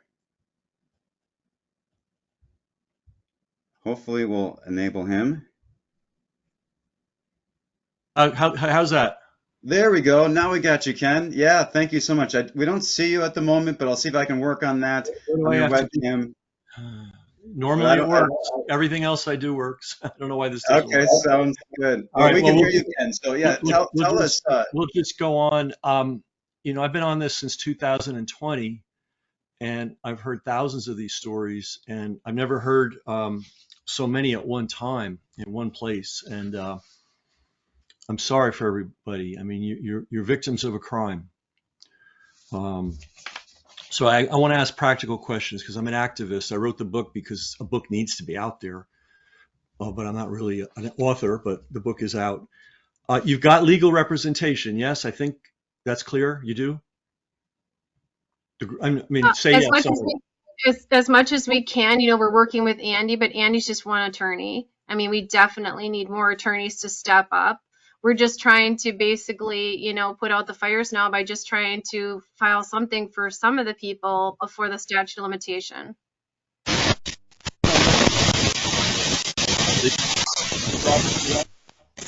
That case. There's legal. Sorry. Okay, what? There was a little bit of feedback there for a second. So yeah, go ahead. I think Andy, go ahead and try again. Yes, Ken, thank you. I'm Andy Barnhart. I'm the lawyer here that Nicole just mentioned. We have filed our first wrongful death case against the Minnesota Hospital, Regions Hospital in St. Paul, on behalf of 2 widows. Incidentally, that's the hospital where Mary Manders survived after almost 2 months there. She's not in that case yet, but the case we filed is a wrongful death case. We have 82 potential cases that we know about. There's more. There's going to be more after tonight. Now we're gaining about 4 or 5 per week. So, at this point, the money we're raising is enough to allow me to do some part-time work on this, as well as a couple of paralegals in our group to do some part-time work.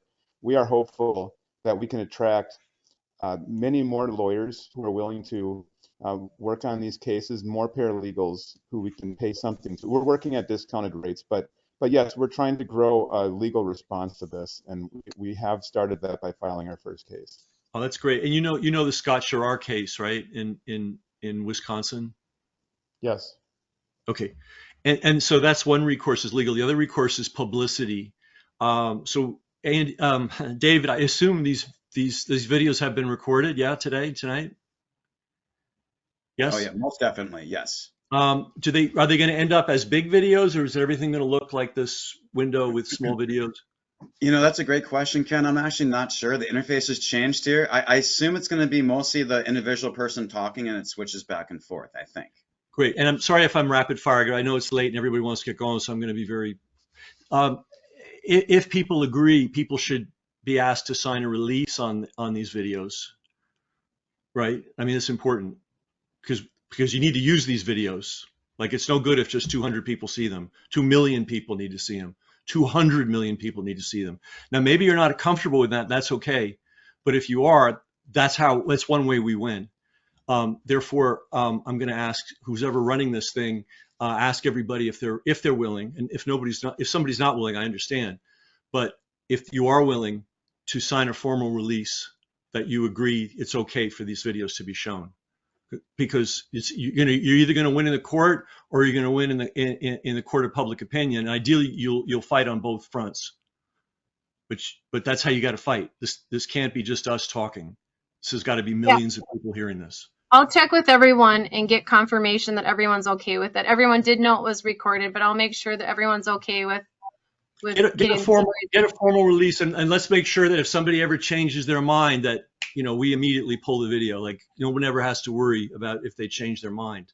And this is just a small part of our group. We have many more people that we could have had attend this call. Great. Do you have somebody who can do Zoom calls and just get as many of these things recorded and in the can and on a Dropbox as possible? That's what we need. We need hundreds, thousands, tens of, I think there's hundreds of thousands of victims. That's based on my looking at this for 3.5 years. So the more I hate to say this, the more the merrier in terms of just the weight. I mean, this evening is proof to any rational person. But if we have 100 videos, 1,000 videos over time, I'm not talking Minnesota's got to do it all, but we need videos. Well, I'm also associated with a national group called COVID-19 Humanity Betrayal Project, and they have over 1,300 stories nationally. And they're already videos. You can go to the website right now at chbmp.org. CHB? Yep. CHBMP, yep, .org. CHBMP.org. Okay, great. COVID-19 Humanity Betrayal Memory Project. So the first letter of all of those. Thanks to the magic of Amazon, we will add that to this book, that resource. We're heavy on nurse testimonies, because there were a lot of nurses that fought back. You might even be aware of some of them. And there were a lot of nurses you probably know were fired. There were a lot of nurses that were fired and had their license taken away. There were a lot of nurses that were fired, had their license taken away, and then were hunted down like dogs by troll armies that were funded literally by the UN.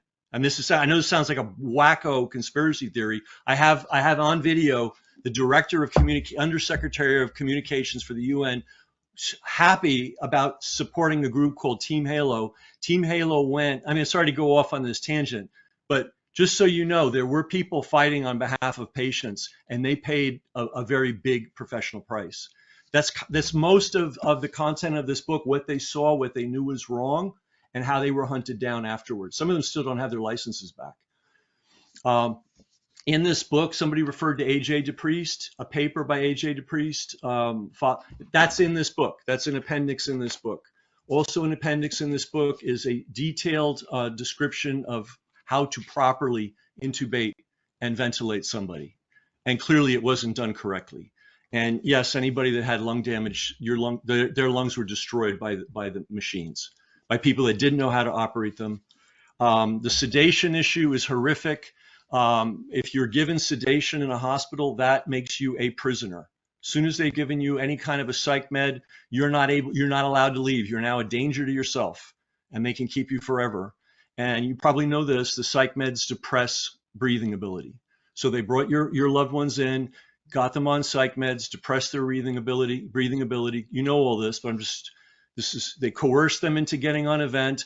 The people operating the vents either didn't know what they were doing or maliciously did what they did, destroyed the lungs of these patients, gave them remdesivir, often against their will and against knowledge, which we knew long ago was organ destruction.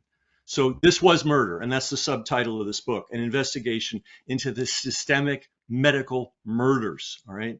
And the reason they wanted to turn beds over is they'd already made all the money they could. They'd gotten the remdesivir payday, they'd gotten the vent payday, and they just made as much as they could.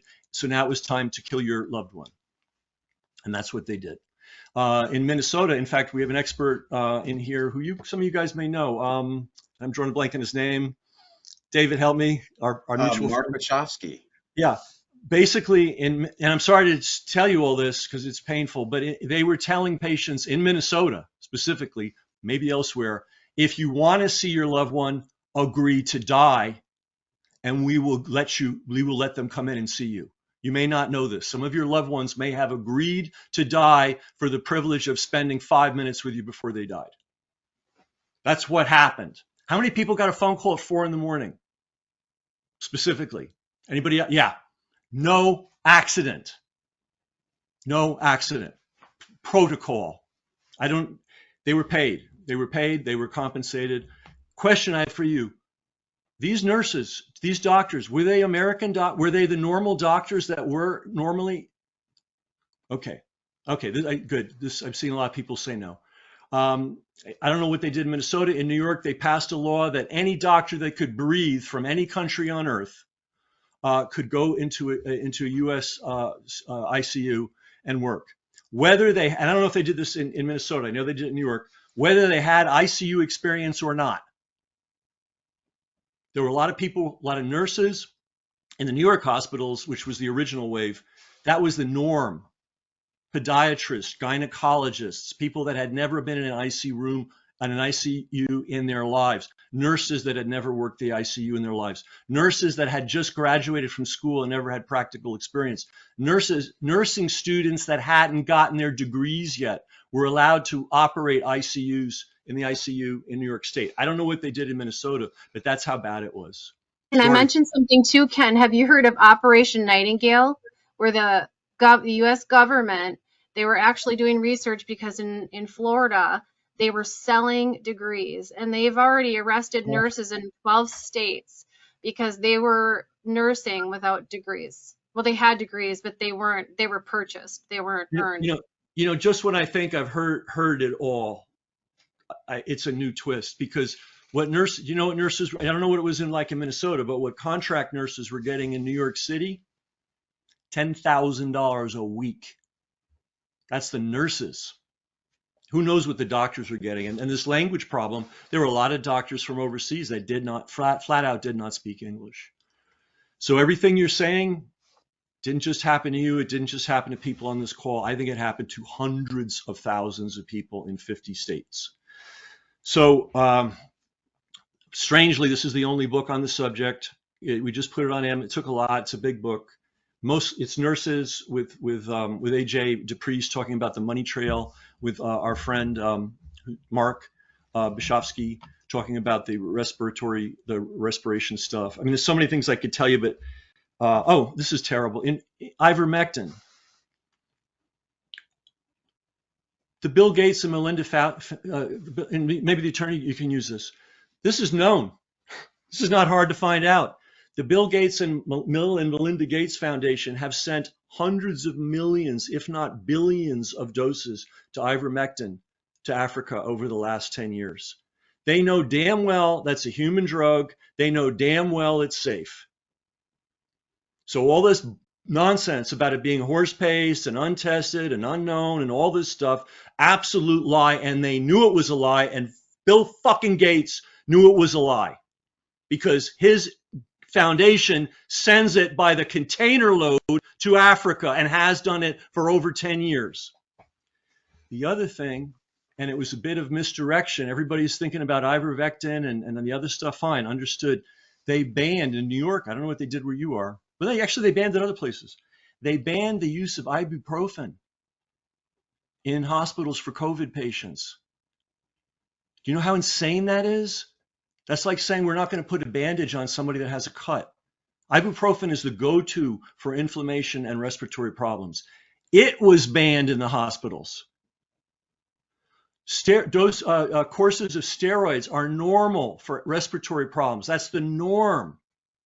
That was banned in hospitals for COVID patients. So the very things that would have potentially saved and turned your loved one's cases around were banned. Not just the ivermectin, just the regular stuff they do. And then, of course, they put them on the psych meds. They coerce them into getting on the vent. And the vent is a death sentence. under the best of circumstances. And the longer you're on it, the less chance you're going to get off it. And they would have, if you're on a vent, you have between 5 and 12 to 15 different drips. You have the antiparalytics, you have the analgesics, you have the stuff to knock you out. Some of it is that drug that's in the news all the time. I'm drawing the blank. But yeah, and those drugs are fentanyl.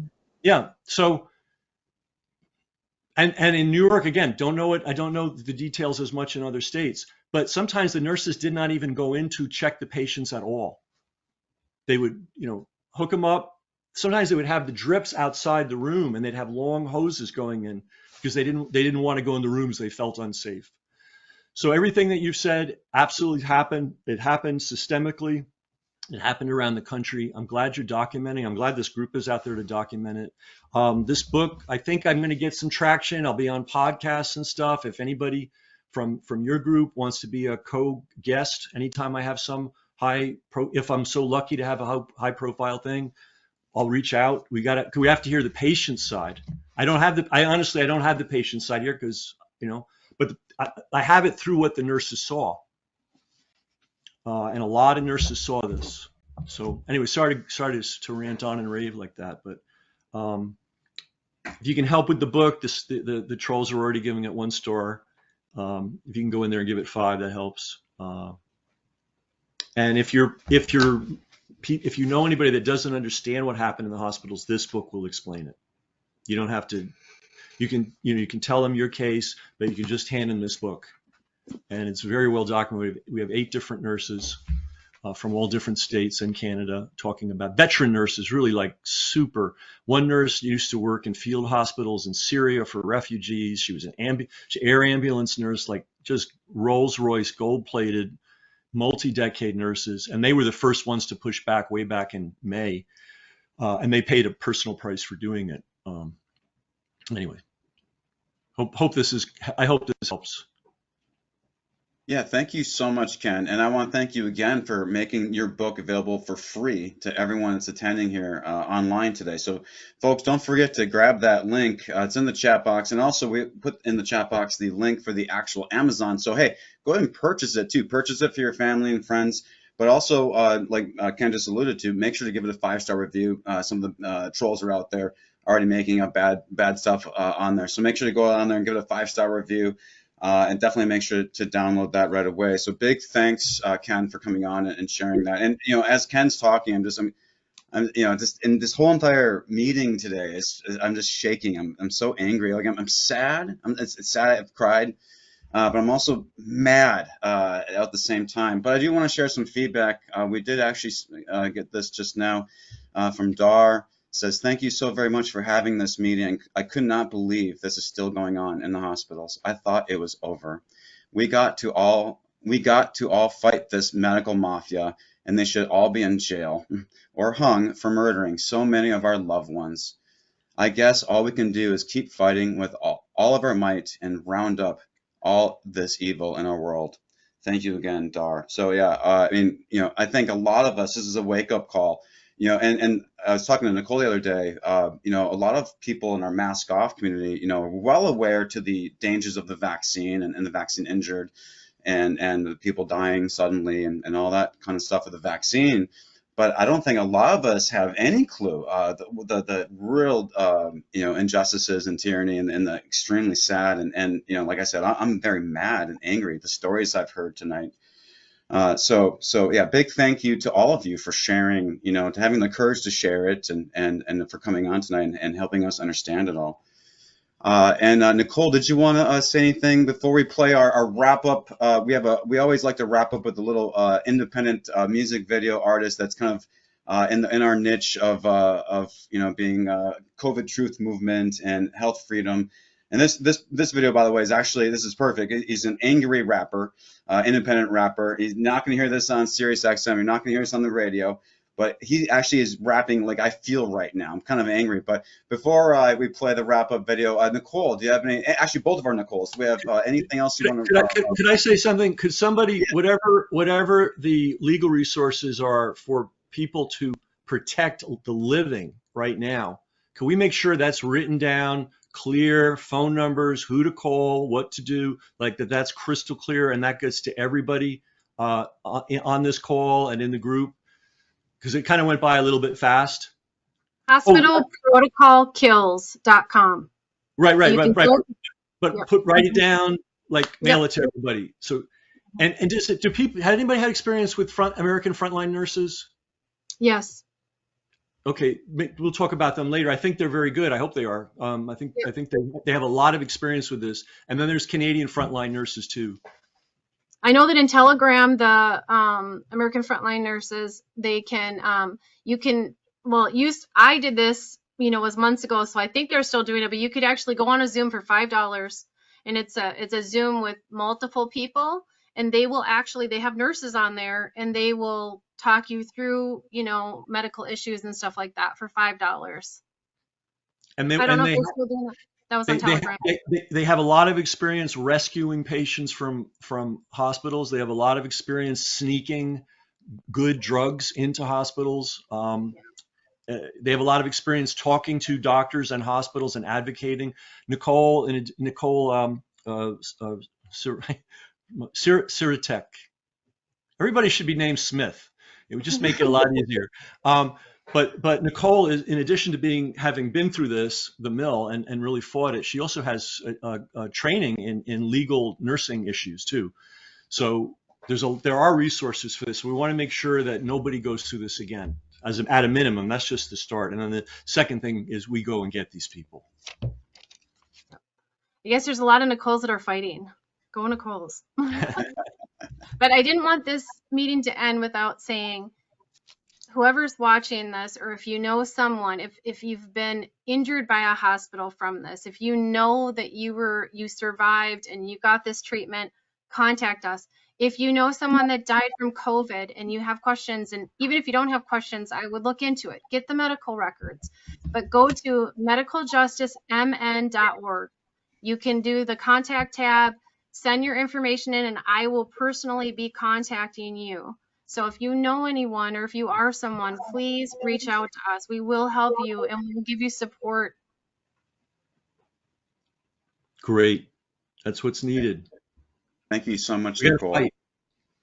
And I just put the link in the chat box there again. And oh yeah, thank you, Andy. And then our other Nicole from Mask Off. Do you have any closing remarks? I just want to thank you, by the way, for being our hostess here this evening. So thank you so much, Nicole. But do you have any closing thoughts? No, I just want to commend all of you for your courage. I mean, it's terrible to lose a loved one, but then to have to talk about it the way you do and to advocate for others, it's really courageous. You are all heroes. I just want to tell you that you truly are. You stepped up to the plate when times are tough for other people. And so I really appreciate this. Thank you very much. All right, folks. And by the way, when we did do our intro poll, there was a fair amount of folks that did say they knew people. So if that is you, please do reach out. We put the link in the chat box there, medicaljusticemn.org. Right? That's it, right? medicaljusticemn.org. All right, folks. So this is the independent rapper, Mesus. Please enjoy. We'll see you next time. Happy holidays, everyone. Thank you so much for coming on tonight. This is Mask Off, Minnesota. Good night, everyone.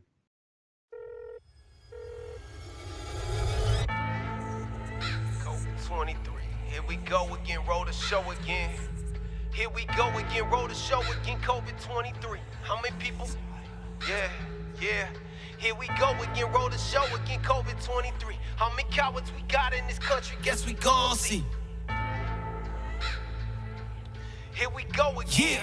Here we go again, roll the show again, COVID-23. How many cowards we got in this country? Guess we gon' see. I ain't taking that shot if you put a loaded gun in me. Blood clot after blood clot and you call it conspiracy. I'd rather die on my feet than live my life on my knees. I'd rather die in defeat than surrender over my freedoms. Gotta lock me up before you ever lock me down. And I ain't going peacefully. Matter of fact, man, I ain't going breathing over my cold dead bodies. How you taking these keys? Feed you full of shells if you try to stop my family from me. Made in America, but everything we buy is Chinese, including agendas they selling every night on TV. I'm sorry, let me introduce myself. My friends call me Mesus. Why? Cause I'm out out here doing me, just walking with Jesus. And I ain't preaching the Bible, but if I was you, I would read it. Cause I see what's written in it, playing out on news feeds. But what I know, I'm just an average Joe that lived down the street. And I don't know no better, cause no letters like MMD follow my name, so I'm insane and don't have freedom of speech. The point of obvious hypocrisies of people who lead us. Like how the war in Ukraine killed COVID faster than the vaccines. And now elections round the corner and it's back out convenient. If you don't see it by now, honestly, you don't want to see it. And I don't hate you for that, even though you probably hate me. And that's exactly what they want, and by they I mean the D state. And not a pronoun you prefer I use when I speak. Just cause you don't like truth don't mean that I'ma play make-believe. Just cause your skill don't measure up don't mean we change a belief. But I digress, might I suggest the next time that these elite do as we say, not as we do. People tell us that we can't leave our homes, we yank them out of theirs and strap them up to machines. Call lie detectors and inject them every time that it beeps. And if I end up deceased, just know I didn't kill myself like Jeffrey Epstein. They told us Joe was the most popular president in history. I guess he got a vote for every time he gave kids the creeps. Don't get me started, I'm about to write a Dictator 3. An absolute embarrassment that Biden ain't been impeached. This dude don't have a clue about where he at while giving a speech. I almost lost my girl, and then he goes and sits on the beach. He's a disgrace in every way that he could possibly be. Can't stay awake, this dude's a public functions falling asleep. Weekend at Bernie's turned to 4 years, man, it's Spanish, so we can't even stand on his feet. He'd have a heart attack if he sneezed. And God might bless you, but the only prayer you get coming from me is that you die 13 times for every one of the Marines. That you deserve it, you deserve to be in the dirt for your trees. So don't you dare try to tell me I'm rebelling for no reason. Blood clot after blood clot, and they call it conspiracy. I ain't taking that shot if you put a loaded gun to me. How many cowards we got in this country? Guess we gon' see. Here we go again, roll the show again, COVID-23.